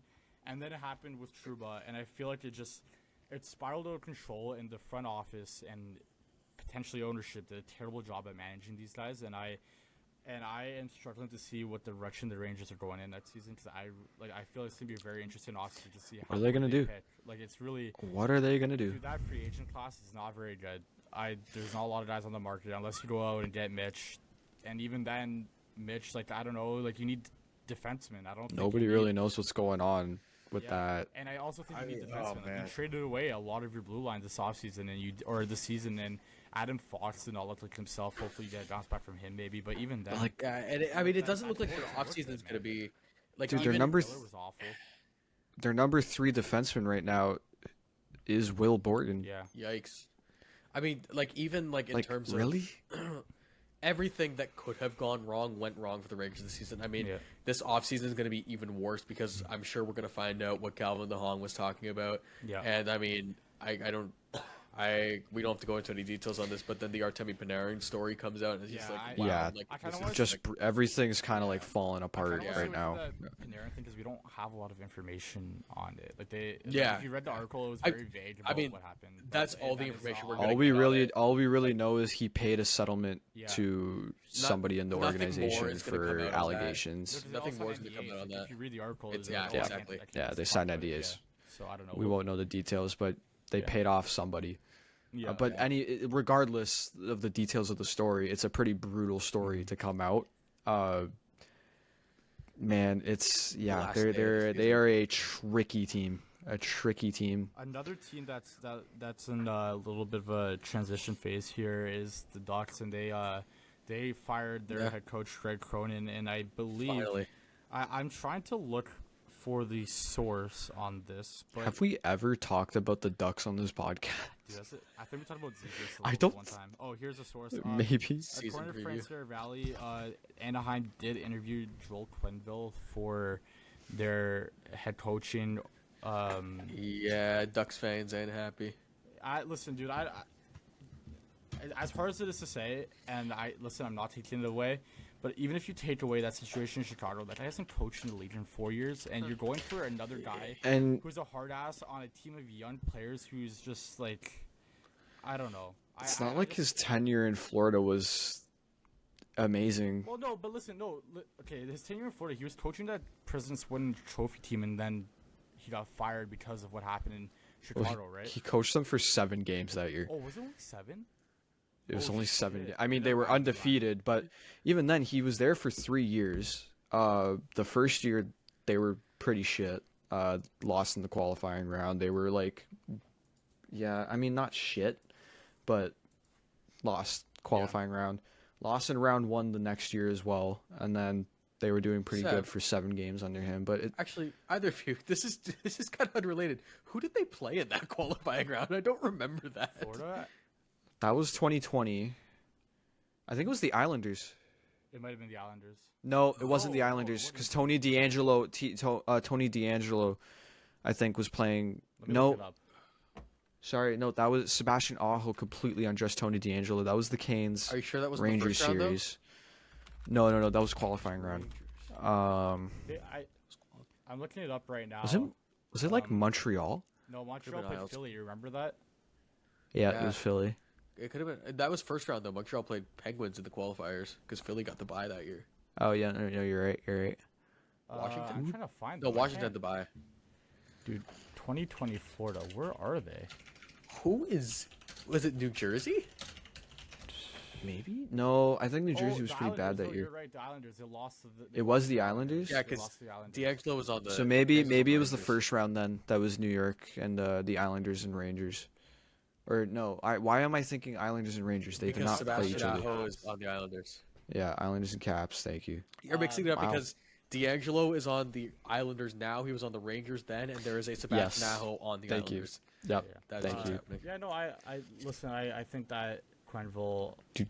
interview, if they end up hiring, I think hiring him, I think that's the worst decision they can make. I just think that Totally. Yeah, they went from need- Greg Cronin, who was like notoriously hated, Yeah, everyone to knew that Joel guy. Quenneville, who has there's more controversy around Quenneville, I think, than Stan Bowman. Yeah. I think Stan Bowman has publicly done a lot more work, and behind the scenes, it was revealed after he did a lot more work to kind of like Quenneville. Dude, Quenneville, if you repent remember- himself. If you remember Quenneville, There's had, not like, much much- family members going on Twitter like, "Oh, he did nothing. He did nothing." Like, what are you talking about? He Oh did yeah, nothing. Do you remember yeah. that? Quenneville's Yeah, like, I don't think Quenneville should ever be. I mean, anyone can say what they want. I don't think he should ever be an NHL. Joel coach Quenneville, again. when he was interviewed about it when it was coming out, seemed very unapologetic for what Yeah. But dude, he did. The other thing is, if you notice, the NHL didn't waive or didn't release Quenneville back into the league as soon as they did with Bowman. Like, I'm pretty sure they held Yeah. Quenneville back a bit Yeah. longer. Because he didn't I think he that's didn't more telling than see. anything else, dude. Because I think the NHL Yeah. is very. Listen, we love the sport, but that you should have a lot of very very factual and understandable gripes with the way that Batman in the league handles situations like this, and that they're not very good at it. I think it is a problem with all sports leagues. I think all sports leagues are pretty iffy with how they handle how that situation went down in Chicago, but especially the NHL, they're very shady with how they, information comes out, how they 100%. handle this stuff. But I don't know. They're all lawyers, man. They are, and I mean that's just the reality. You can hate it as much as you want on it, but that's just reality. But that's their background, and that's how they kind of do things. I saw almost a conspiracy, I think, on Twitter that someone was like, oh, maybe the Ducks just leaked the Quenneville thing to gauge how the fans would react. No, but you know what, dude? Like a lot of times, like teams do that. Like I don't know about head coaching. Yeah. Not a lot. It's not with anything with like roster moves and stuff like that. I think it's a lot more on the marketing side of things. Like they'll leak like jerseys to see how like people respond to it, and then we see if they actually do release them or not. Dude. But I honestly I don't see why you would want Quenneville. That guy hasn't been in the league. Like I said, dude. aside from everything that happened in Chicago, he hasn't been in the league for 4 years. The game has changed. Like, not And the type of even coach you want before for the that, team. dude, he was a coach for over 20 years, Yeah. man. Yeah. We've seen this with a few coaches this season. John Tortorella, for example, where like I was just you about to can say. tell they just don't work today. And like, I how do think- you know Joel Quenneville's gonna if- work? if they want that guy, hire Quenneville, Torts. I think if you the thing you'd say about Quenneville, again, it's hard for me to like bypass what happened in Chicago because it's such a big story with him and it follows him Oh, everywhere. I mean, It's yeah, a the whole huge story. thing. But if you just eliminate that and you look at the hockey side, he was more of a winner than Torts. And I think a lot of people look at that dynasty in Chicago. I just He was a good coach at the time, but again, what happened? You can't take away what happened in Chicago, and he Yeah. hasn't coached in 4 years, and you already have a bunch of young guys who hated their coach before because he was a jackass. Like a lot of the Yeah. and you're gonna quotes, go and like, hire were- the I mean- most controversial Yeah. name you could possibly And hire for I- that he was not a position. player's coach, by the way. That guy's a hard ass. Yeah. You should like. and let's be real here. I could have coached that Chicago team to a Stanley Cup. yeah. Maybe not 3, but I bet I could have got them to the finals, man. They don't know me off franchise mode. They do not know me off franchise mode, bro. Okay, let's move on to the playoffs. I think Stan Bowman's also not a good general Can I manager. say one more thing about the Joel Quenneville thing? Yeah. The thing that frustrates me the most about the sport, and this happens in like every sport, it just frustrates me so much, is that these people, I feel like it's really bad in hockey. They almost will never hire based off of skill. It is always just, oh, I know this guy. Yeah, let's hire him. He'll do good. Yeah. Look at Stan Bowman. Are you telling me that Stan Bowman was the best option to be the general manager of the Edmonton Oilers? I mean, ask the Fuck Oilers no, to he make was a good awful front in office Chicago. decision. was Stan very Bowman bad. was awful in Dude, Chicago, gets a man. lot You're of telling me that praise. was the best He option gets you a lot of had? praise for Dale those Talon. cup-winning teams, but it was just like He didn't build them. No, he That was didn't. Dale Talon. he didn't. He Yeah, it did. was He Dale Talon, barely yeah. did anything. If Yeah. anything, he ruined them. He deconstructed Dude, them. they They should've could have been- lasted they so should've much been longer better than for how a they did. lot longer than they were. They should have been a good team for a lot Dude, longer than and they now were. they're gonna go hire Joel Quenneville. Like, how does Jay Woodcroft not have a job in this league right now? How has Jay Woodcroft not been a coach for 3 years? Yeah, You're telling me you won't give him a chance, but you're gonna go give Joel Quenneville an interview? Like, I'm sick of this shit, man. It's ridiculous. They will almost never hire for skill. They will always hire based off of just like nepotism and who they know. It is so frustrating because all of these franchises could be doing so much better if they just hired someone based off of, you know what, this person is the most qualified for the job. They have more recent track record of success. Like Jay Woodcroft, for example, should not, like, he was not at fault when he got fired. They had no did the goaltending. gimmick. They Oh did my the God. they did the coach fire gimmick to get a free 5-game win streak and get them out of a yeah, rut. To be Like, fair, they won like it's- 16 games. No, but you know what? yeah, free 60-game winning did- streak. But he did- still, The thing is, I would say about Woodcroft is he did mess up them defensively a lot. He tried to change the system completely going into that yeah, season. he overshot that. Don't Yeah. get me wrong, he did that. But at the end of the day, man, he was a great coach for them. No, And I agree. And listen, they only interviewed him. I know, like, we could be upset that they even interviewed him, but at the end of the day, it could just be nothing. Like, they interview him once and they don't go with him. I think every single and it's not as explosive with everyone else because Quenneville has this history in Chicago with what happened, and that's 100% rightfully so. He deserves to have that every single time he gets interviewed. You deserve to have that attached to you because you were a big part of that. But I mean, if you remember, like I remember when the Leafs were going through their GM hirings when Dubas got fired, they're like, oh my god. Oh, Peter Chiarelli has been interviewed, and everyone's like, Yeah, what? Peter Chiarelli. I remember that. Yeah. Peter. And I just think the NHL teams In another world. will interview everyone, you know. You know what I just thought about? Speaking of dog shit GMs like Peter Chiarelli, we never talked about Seattle. Yeah, I don't think we're gonna have time to get to Seattle. I think We could touch on it briefly though. Jason Botterill as your general manager is.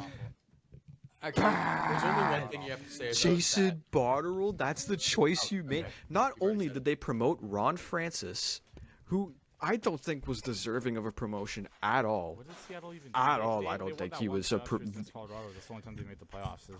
And they've been shit every other year. I don't know how you can promote someone for doing bad at their job. To be fair, like the whole promotion from GM to president thing it's kind of just like a paper transaction, you know? Like, yeah.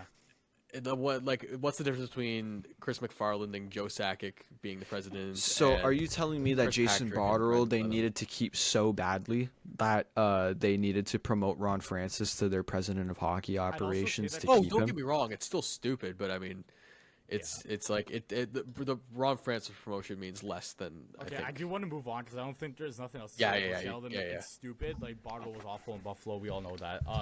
Let's get to the playoffs. Let's get to the playoffs. We're going to start on Washington versus Montreal. That huge bench brawl between Anderson and Tom Wilson. Fantastic. Nuts. Fantastic. That was amazing. I love That was playoff hockey amazing. so much. I Absolute love it. cinema. It's so great. My favorite thing from that scrum was Lane Hudson and Ryan. No. Was it Lane Hudson and Ryan Leonard just like watching all the way in the background, and they were holding hands.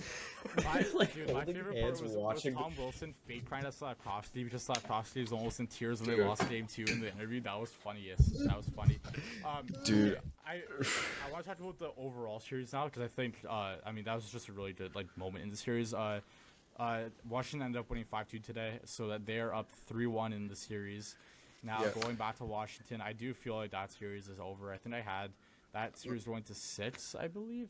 I had him, and I had it in 5. I had it in 7, I think. So, yeah, 7 I both had 5. Yeah, so I had it in 7. I thought, listen, I think Montreal's performed pretty well. Like, I think it's kind of tough to really know how they've played. I think they've just been a little bit overpowered. Hey man, they were not expected to be in the playoffs. I think to be honest, a little bit overpowered. And I think a funny thing that we'd say how you were saying that, it's all they only hire coaches that they know. I think St. Louis was probably one of the biggest examples of that, and I think he's done a pretty good job with this team. Sometimes it just hits. Like, you just hit the right guy, and it is what it is. But although I think there has been a couple lineup decisions that were a bit iffy. Like, I know David Savard is going to retire after this series, anyways, but like he's been god awful, and you just can't rely on him to play hockey right now. So like I would have him already. I think that series, not to like, boast myself up or anything, but I think that series has kind of gone exactly how I said it was going to. Montreal's defense kind of sucks. They're going to get overpowered by the deep Washington offense because there's no way a defense where your number 3 defenseman is David Savard. Yeah. There's no way that you're going to be able to handle the 3-4 line deep Washington Capitals even without Alexei Protas. First goal today. Impressive parts is that Protas isn't even there, and he's been one of their top best forwards this season. Yeah. Washington. No Ferravari either, pretty much. No Ferravari, who's a top 4 defenseman for them. Dude, Washington's first goal today. Okay. Sir, no, I was gonna. That. Yeah, like what is? Yeah, no, it was so ass, but it's not just Dobesh because the puck just kind of it's just going this speed towards the net, and it hits Dobesh's pad, and then I think Lane Hudson and someone else, I forget, it wasn't Gooley, I don't think, but 2 guys are standing right there, and they're just looking at the puck, and then was it Ryan Leonard just comes in and just smacks it into the net, or is Dylan Strome? Comes in and just backhand smacks it into the net. And none of the 3 halves, Dobish included, react. Cover the puck. Yeah. Oh my god. I don't know. I don't think there's much more to say on that. I think Montreal. I thought that they looked completely outclassed in the first 2 games or 2 periods of game 1, And I think you saw them the third period realize what playoff hockey is, and they kind of adjusted in game, which I thought was very impressive. Yeah. Like I think it usually takes teams one or two full games in the playoffs to really understand. But I thought they kind of jumped on it. And I think there's a lot to be excited about in Montreal with Suzuki and Caulfield are scoring for you in playoff series and tight games. Like they haven't been blown out at all. Don't forget that Suzuki and Caulfield were there when they went to the final, and so was Brendan Gallagher. That is so true. Like a lot This of those is guys true. are still there. I think Josh Anderson's look great too. Like I think as much as he's a playoff guy, right? He is still on that contract, man, and it still has term left on it. Dude, it's not good. Like he's looked good though. That's why I brought him up. 'Cause I'm like, I will never forget that trade. Max Domi for Josh Anderson, What a deal! and we all shit on Montreal for it, And we were right. and they got that really was a lose-lose, honestly. Kind of was, yeah. Max Domi hasn't been the same since, but I mean, I guess I don't know if you could say Montreal lost, like they got the guy for 7 years, but they got dog shit for 7 years. I mean, I was just Unless gonna he's playing the Leafs, then he'll score I just 7 wanna goals say- in a game. Elliot Friedman said on the broadcast that Montreal is gonna terrorize the Atlantic Division for years to come. I am like so scared of when that core is all in their prime together and they get some defensive help and they get a solid goaltender because he's right. They have a lot of great pieces there, and this Jacob isn't Fowler. their time. yeah. Don't they have What'd you another say? guy? No, Jason- Jacob Fowler. I don't know if they have another guy, but I know Jacob Fowler's like cracked in They college have right another now. guy in Michigan that We'll he's see been if that playing really well. translates. Caden Or it might be Primo. I think you might be thinking of Jacob Fowler. Okay. Moving on to the Battle of Florida. Hagel suspended 1 game on that hit on Barkov, and then we see Tkachuk lay a really similar hit to Gensel and open ice, and he doesn't get Very anything. late. Very late. That's true. Very don't- late. Yeah, I thought that should have been. I don't a game think suspension. The Kachuk hit. I thought so. I feel like I yeah, because you initially kind of thought set. so. Like, okay, here's kind of what I'm thinking. Like, Hagel aside, like I'm that's gonna their biggest rewatch suspension. this. Yeah. The Kachuk hit, like, I'm on the fence kind of because it's. I mean, there's no question it's really late, and you can't ignore the context of the game. Tampa goes on to score an empty netter to make it 5-1, and Kachuk gets 5 in a game. And I think if that's earlier in the game, obviously empty nets don't happen earlier in the game. But if it's like halfway through the third period, Kachuk gets 5 in a game, I think I say fine. But since it was so late, I kind of wonder My maybe biggest that problem- my even a biggest problem with hearing. that is like Tkachuk is lining it up after Gensel passes the puck. I saw everyone say, "Oh, Gensel played the puck." I'm like, Yeah. well, yeah, but the puck is still away from him after he plays it. And you can watch overhead. Like Tkachuk is looping around to line him up as he's passing the puck, and then after the puck is gone, then he jumps into it. And I know people are like, "Oh, it wasn't as hard as the Hagel hit." I'm like, I don't care, dude. You open ice hit someone. When It was a hard hit. You still beamed the guy like. Gensel's not expecting that hit. It's a dangerous hit. Very, and everyone's like, "Oh, he didn't Yo, hit the head up." Like, he didn't hit my- the puck. My issue is that you set a precedent with the Brandon Hagel thing, and it's not even like this is a play that happened, 2 months later. This is a With the play that next game. happened like a game later in the exact same series. Yeah. You set a precedent, The difference with and the you're Hagel just one, not sticking to it. the difference with the Hagel one is how close Barkov is to the boards. I think Mateo, you said a couple days I ago. guess, in but, our like- group chat, I didn't like that because of how it's just really dangerous along the boards. So, like you hit a guy like just a little bit sure. the wrong way, and you go head first into the boards, and it's really dangerous. I agree with the hate. I thought the Hagel was the right amount of games. I thought 1 is fair. I think with Yeah, I they've thought so, shown too. multiple times that it's Not to say that Hagel shouldn't have been suspended, but Kachuk, I think, should have for Oh sure. yeah, no, I agree. I think we're all on the same page here. I think we all, or Jacob, did you say you didn't think there should be a game where? I don't know.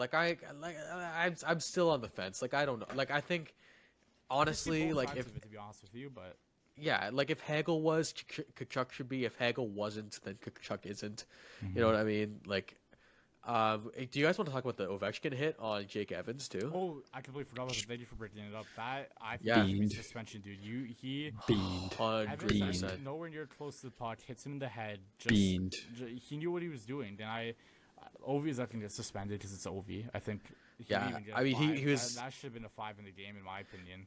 I mean, I said right after it, I'm like, I am amazed that they didn't call 5 so that they could review it. Review it. Which is what they. I mean, I'm not get your cameras out and cherish this moment because it's not going to happen often. But credit to the refs so far through the playoffs for how often they've done the calling things five so that they could have a second look at it. I think that's a great rule. Yeah, of course. Clips. You just got clipped, Jacob. Great. Yeah, but that Ovi hit, like he was kind of nonchalant about it, so I think that's why it didn't get called more than it did get called interference. I think. Yeah, it did because I saw Washington fans. Just want to get away with stuff right there. Like that's what we saw. Totally, he was very, totally. Like, matter of fact, like he just like kind of stayed by him, gave him a pop, and Yeah. like, stayed away. It's just fly by. But Just want to say the reason I think that should be suspendable is because he catches him right in the head, man. Dude, it's a dirty. I just want wanna- to. want to say, so far throughout these playoffs, my predictions are looking like the best. Okay. Let's see about that. Just want to say, Carolina in 4, nice one. I didn't get the sweep, but No, you're right though. Carolina Yours are five, looking the best. Okay. Moving on. I think we want to. Do we? Let's stay in the Potatoes East. are pretty good. Yeah, mine have been alright I think so far. I guess we can talk about the Devils series a little bit, but I think no, it's there's kind not of much gone to how talk about. everybody was expecting. Like, Yeah, I think that especially after the injuries in the first couple of games to the Devils with Luke Hughes and Seaton Thaler, I think is also out. And they've just also looked Dylan. They've looked awful. They just look outmatched. Like, I don't think they could keep up with There's Carolina. not much they can do, man. And I had Carolina at 5, and I think I'm right on that. I just think I just can't compete. I Yeah. just can't fucking compete. Honestly, I thought after the first 2 games, I thought it was going to be a sweep. I'm I was good I on always Devils thought that for the Devils maybe getting a would game. grab one because I think, listen, at the end of the day, they still have talent on that roster, and I think we have seen as much shit as I give Keith. We've seen him kind of like scrape games out without his star players in the playoffs before with the Leafs. And we said that last year actually, but I mean they just look outmatched. And I think Markstrom was. I think we've seen the dichotomy of Jacob Markstrom a little bit in the series, where it's just kind of like he could be great, he could stand on his head, and there's a terrible goal. Oh my God, that's god. And there's him slashing Cody Glass in the nuts. Yeah. Yeah, that's Oh just my how the series God, has gone, dude. man. I don't know. I just Dude, he fucking Yeah. Jose Bautista, Yeah. like just yeah. home run that shit. Oh my God, like That's what it was. that was 450 dead center. You guys don't understand how often I'm scrolling on TikTok and I get an edit of that whole Jose sequence and that Bautista. Bautista leading up to Deserved. the That's one of the best Toronto sports Yeah. moments. Yeah, Hey, one of the best Toronto chills. sports moments ever. I'm not even a Jays fan. It chills. Oh Yeah. my God. So yeah, I don't know. There's not much more to say on that. I just think the Devils are overmatched. And I think we're gonna see Carolina take on Washington in the second round, which should be a pretty solid series. I am looking forward. Pretty to cool. That. Yeah. Okay, moving on Vegas? to the West. Yeah, I kind of want to hold the Oilers series for last, to be honest with you. Yes, we will. So Vegas, that series is looking. Dude, that series is unreal right now. I think. What is it? It's 2-2 now, right? 2-2 tied. Yeah. Barbashev- Vegas got a Barbashev- big OT win last night. Barbashev wins it in OT for Vegas last night. I think we're seeing Kaprizov be the player Take over. that we Take know over. He's been unbelievable. He's just been back from injury. And I think me and Seb said this before the series started. Actually, that he's had time to get back into the lineup, and I think that Vegas is kind of struggling to cope with that top line, and I think they've talked about it on 3-2 Thoughts a lot. When you look at this Minnesota team, it's like if they don't get scoring from the top line, how they get scoring, and it has not mattered at all because they've gotten scoring. Because every Kirill single game. Kaprizov Dude, he's is on a- cracked. dude, he's That on- guy, Marcus Foligno has 3 goals too. Yeah, he's been good. I think, Dude, honestly, like- Kaprizov there's an argument for him to be a top 5 player in the world. Like, when he's at his best, like, there's a real argument there. he is unstoppable, and he's carried that Minnesota Yeah. team every year he's been there. Gustafson's He, been fantastic. Aiden Hill has struggled. Like, we're seeing, Yep. I think, kind of a nightmare start for Vegas, even though it's 2-2. Just you're looking at Eichel. Eichel's been god awful. Yeah, I don't think he has any points unless he got one last Ghost. night. And I think he's like Complete ghost. dash 5, and Kaprizov has been eating him alive. I think we all kind of said it, or at least me and Jacob kind of said it, man. I haven't really liked the makeup of Vegas's roster this season, and they performed well, but my biggest issue with them this entire year was just kind of that a lot of their guys were overperformers this season. Thomas Hurdle has been great for them. Kind of expected that, but outside of that, man, they're not getting the same kind of production from guys like Dorofeyev. He's been a ghost. Not really the same kind of. I mean, Brett Howden's been pretty decent, 2 goals, but yeah, I don't I know. think the And biggest thing for me that I didn't see coming is Shea Theodore had a terrible start to the series. Oh, Just awful, and I think Vegas relies on their top three on defense so much with Hannafin, Petrangelo, and Theodore that if one of them is having an off game, I think you really start to see them flounder a little bit. I think that's what we saw. And listen, the series is still tied. Like I had Vegas in 6, and I think this series is going to 7 regardless of who wins it. I think Minnesota's really impressed me. I thought that their depth wasn't enough to really. But it's been it's pretty improved. solid. It's been pretty solid. With Kaprizov and Ek back, it's been pretty good. Yeah. So yeah. Marco Rossi was also just like a revelation this season for them he's too. been very I mean, Minnesota, once they get this offseason, the Suter and Parise buyouts are off the books. Oh They're gonna be my scary, god. They're gonna be Scary. Okay. Wagon so alert. If you guys aren't watching that series, you have to watch that series. I know that start times have been a little bit weird. I think they play like game 1 at like 11 o'clock at night or something like that Eastern time, and then they've had 4 o'clock start puck drop and 1 o'clock puck drop. But watch that series. Moving on to another series that was played today, Winnipeg and St. Louis.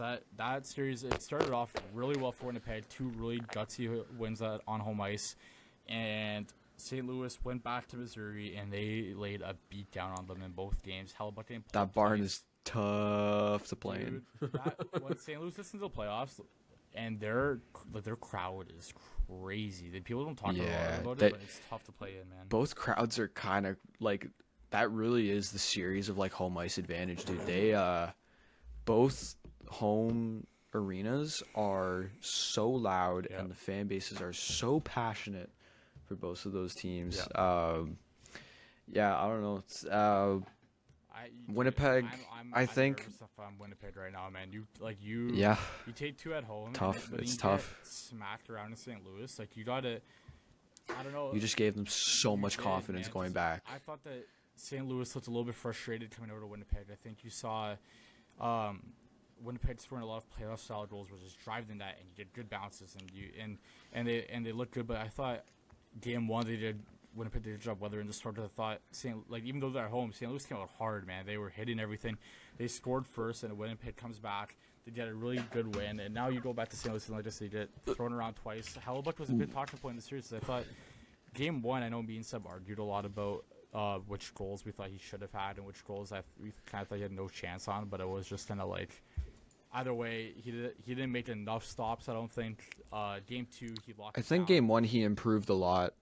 Game 1 he improved throughout the whole game, and I think he ended the game really strong to close out the win for them. I think my biggest issue with Winnipeg is, game 2 he was good. Game 2 is great. My biggest Follow issue up with game 3 and 4, he hasn't made enough saves, even if they're not really his fault. When they're gonna live and die by Hellebuyck. I saw a lot of people saying, Connor Hellebuyck, he's their MVP. A lot of people were like, "Oh, Comrie in Game 5." I'm like, how do you go to Comrie in Game 5? Ride with Hellebuyck and just see what happens, man. My thing and the argument I made was that you were saying the first goal he had no chance on that goal. For me, that is the best goaltender on the planet. That is supposed to be the best goalie on the planet. Could be a Hart runner, like the Hart front runner this season. Like we're talking, this is a guy that is supposed to make saves that other goalies can't. And watching that goal, Robert Thomas it was a 1-on-1 shot. It was 1-on-1. There was no traffic in front of Hellebuyck. Hellebuyck had at least 3 or 4 seconds to set. When watching back that goal, he had at least 2 or 3, I'll say at least 2 or 3 seconds to set himself properly to get that shot, and he got beat. Yeah, but dude, It's goals like that, and this is the best goalie on the planet. You have to make saves that other goalies can't make. I get that, but dude, if you also watch that goal, there's someone in front of the net, and I know his defenseman's there, but you still gotta watch that. You can't just completely challenge that, like get out to the top of past the top of your crease and challenge that shooter, because you have to respect the backdoor pass. I think that's more on the penalty kill, because both the forwards on that penalty kill fly the zone.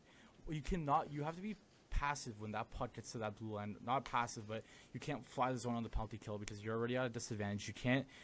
And letting a guy like Robert Thomas, that's not like a bum on that wing. Robert Thomas is a very good player. I know he's not a bum. At the end of the day, though, like time, man. way too much time. But regardless, listen, it's one goal. It is what it is. I don't want to spend too much time on it because we have other stuff to do still. Nah, But- just roll with Hellebuck. If the Jets don't have faith in Hellebuck, then they might as well not believe in anything. Dude, he's a team. I'm sorry. That's their Yeah. MVP. Yeah. Yeah, I don't see any way that they move on from it. And if they do, I think you could pretty much kiss the series goodbye.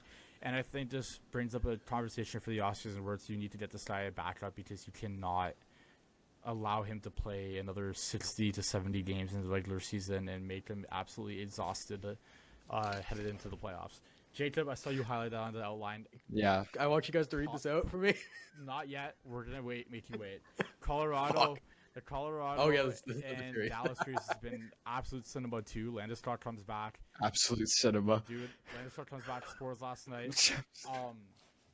Dallas, I've been very, very impressed with Dallas. I think you're missing Robertson. Gutsy. You're missing Gutsy. You're missing Heistin, and you still come out and you put together a win. You get to split at home. I know game one was a little bit tough for that team. It was really difficult. I think Colorado kind of skated up and down the ice on them, even though, listen, DeBoer was like, you know what, it's the best we've played in 3 or 4 weeks. And if you guys recall, they were heading into the playoffs with like a 7-day or 8-day Really losing slow. streak. Really slow. But they were calm, and guess what? Leaf legend Colin Blackwell scores in overtime. I was gonna say, Colin Blackwell Dude, game I liked winner. him when he was here. I'm not gonna lie. He's a good player. Colin Blackwell game winner is crazy. But he scores in overtime in game 2. Game 3, we see the old stars really pull through with Sagan and Ben putting that team on their back, and another thing crazy about Sagan out all year. He was really good while he was playing, but Pretty has much. hip surgery for like a big chunk of the year. Comes back for game 82, and he scores OT winner in game 2. And then, so that's 2-1 now. I think I'm at in that series. Yeah, and then last game, Landeskog scores. Landeskog's first game was actually in game 3, and Dallas was still somehow able to go in there and win that game because I thought that they had no chance with Landeskog coming back out. And he crushed Rantanen though. did. That hit He was did. kind of crazy. But you know what? Landeskog comes back. He in game 3 scores, and that's a really good win for the Avalanches. When it seems like what's happened, like the series is kind of slipping through your fingers a little bit when you thought you had a good grasp of the team with all the injuries, and you dominate them in game 1, or not dominate, but you beat them by a pretty sizable margin in game 1. It was a I'm crazy still stat. confident. Go ahead, Jacob. It was a crazy stat after game 3. How it would, like I think it was the Stars had been leading in the series for like 60 seconds, but had the lead. Yeah. It's nuts. I'm still fairly confident in my Colorado pick, if I'm going to be too. honest. Me too. I think especially with Landeskog coming back, it just gives that team a different kind of motivation. Especially when you allow Landeskog That's to your grow- captain. yeah. Like, Allowing him to grow back into your series is big too, because like when that Yeah. guy's playing his best, he's a fantastic player, man. And I think at the end of the day, it's their captain. yeah, you listen. You have to give him a little bit, dude. 3 years is a long time, man. He didn't play a game for 3 years, and to throw him back in the playoffs, I think that it makes it even more impressive for him, especially the fact that he scored in the second game in the playoffs is fantastic. Yeah. But yeah, I agree with Seb. Going into this season, I thought. Sorry, finish your thought. No, I agree with Seb. I think my Colorado on 7 pick is looking good. I think I could see it. I did in both 6 or 7, but go ahead, Jacob. Yeah, I was just gonna say, going into the season, I thought Colorado had an absolutely abysmal forward group. Yeah. The changes they made on the fly this season have been incredible. They look Brock great. Nelson honestly- isn't that good this series, dude. Like he hasn't really made his mark Yeah. on it yet. Honestly, dude, that management of that team that season was a work of art. It was. They changed Work the of team art. completely. And they did it. The underrated thing about that is they did it in phases, so you don't disrupt the gel of the team by making a bunch of wholesale changes at the deadline and just like Started with the goaltending. Start with the goaltending, add to the D core a little bit, add to the forward core a little bit, and then you bring in a guy who's already been like a big fabric of that team with Landeskog coming back from injury. And I just, like you said, Jacob, work of art to bring that team back. That was me. That's what I said, work of I art. said work of art. Yeah. So yeah. All right, Jacob. We did finally get to say it now. Jacob was right about the Oilers. Jacob was right. Okay, and I will say he was not right about the Oilers. Okay, listen to me right now. Here is why the Oilers are down in the series. Ekholm is so Injured. important to this team, and he is injured.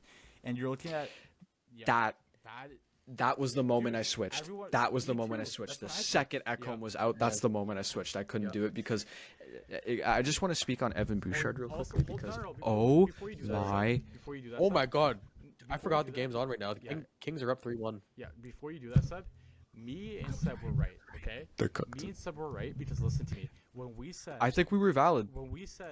here's why the Oilers win this series, when Ekholm was healthy, McDavid and Draisaitl, and you see what McDavid did in Game 1 when they came back from what was it 5-1 or was it 5-1? They put the team on his back. I believe it was 4-0, 4-0. and then Put it the was team on 5-2, their and then- back. Yep. Put the team on But their at back the and end of the do it. day, But now you at guys the are end of the equal. day, No goaltending. McDavid and Draisaitl and the Seven Dwarves cannot they can't outscore the defensive issues that team has. Yeah. Evan Bouchard has been completely exposed in Yeah. this series. I don't care how many offensive opportunities he creates. I don't care how many points he gets. That guy coughs up the puck Backbreaking so things, much. man. He's Yeah. so bad on the back check. He does not back check for shit. And you are a So bad, defenseman. man. Does not back check Oh for my shit. You God. can, If he just got good at defense, he is like he might be a One top of the best 5 in the defenseman league. in the league. top 3, you could even say, dude. Like no but one's forcing honestly, that. it's truly Let's just say it on Bouchard. He was doing that in the finals last year. If you remember, they had him out a lot of the times at the end of games to try to protect the leads when they were playing against Florida in the Cup final. And this year, it's just gone. Just not in his game anymore. Just he can't do it. it's like It's he has ridiculous. been absolutely terrible, and this series has been brutal. Like he has been completely exposed. And then why did I say Vegas?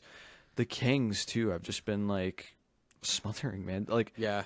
Adrian Kempe's been a boss. Oh man, he's goated. Man, He is elite. Oh my god. my biggest thing this series is just like their defense has just looked absolutely atrocious, and then Stuart Skinner played exactly how we Yeah. all expected him to Yeah. play. Can I say something about this goaltending? Yeah. Stuart Yeah. Skinner pisses me off the most because listen to me right now. This guy, he does not give you a save. He will never give you a save. Nope. He lets in routine goals, and then he gets a Bronx cheer from LA, from the LA crowd. They're laughing at him and they're clapping when he makes a routine save. And this guy goes for the fake windmill and starts laughing about it. Dude, you are a fucking sieve. You are a sieve. Stop laughing. Stop laughing. No, nothing's funny. McDavid is going to ream you out in the dressing room in about 10 minutes. Do not laugh. Calvin Pickard is taking your starting job again. Right fucking now. No, dude, he's taking your starting Dig in. He's taking your starting job again.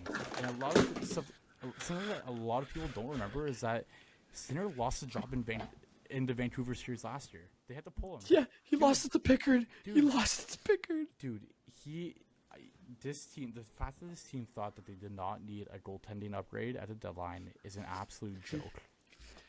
When I we don't come think back it's- to I this- don't think- when we come back to this topic, Stan Bowman is Stan a terrible Bowman. general I manager. don't think it's not a coincidence. It's not a coincidence. Stan Bowman is fucking awful. I'm sorry. Also, I'm not the sorry trade for actually. Trent He's just a Frederic dog was shit just general not healthy manager. at all. Like, what the hell was that? Like, when Trent Frederic is healthy, When I there thought when there are multiple really solid depth options available this year on the market, you pick Trent Frederick. yeah. Oh, When you need defensive help, and then you trade for Jake Wallman. John but, Gibson I mean, doesn't want to share the crease with Stuart Skinner. Play 3 games and you will never have to. John Gibson, Yeah. who has been bad for like 10 years, Maybe he is so doesn't much better have than to. Stuart Skinner. Maybe he doesn't have to share the crease with Stuart Skinner. Dude, another thing is that Just throwing that out there. that's a good point. Another thing is that oh my god, I'm really interested to see if the Oilers knew what was wrong with Trent Frederic before that trade, because I cannot. As much as I feel Stan like you have to. I know, but as much as Stan Bowman is acting a bad GM, there's no chance you trade for this guy if you know how severe this injury is, to the point where they bring him back and he just hurt on the first shift, and then he's just I gone feel like- forever then. Like, what the hell? I feel like we would have heard something about that if they didn't know I'm already, wondering- because I- that's something that's like genuinely like if you're withholding like medical information about a player you're trading, that is like I that feel happened with Getty Dadonov. The Yeah. Senators had to forfeit No, what was it, a first round It pick? wasn't that one was a no trade clause they followed it on, but Or sorry, the no trade clause, but still that's information about a player you're withholding.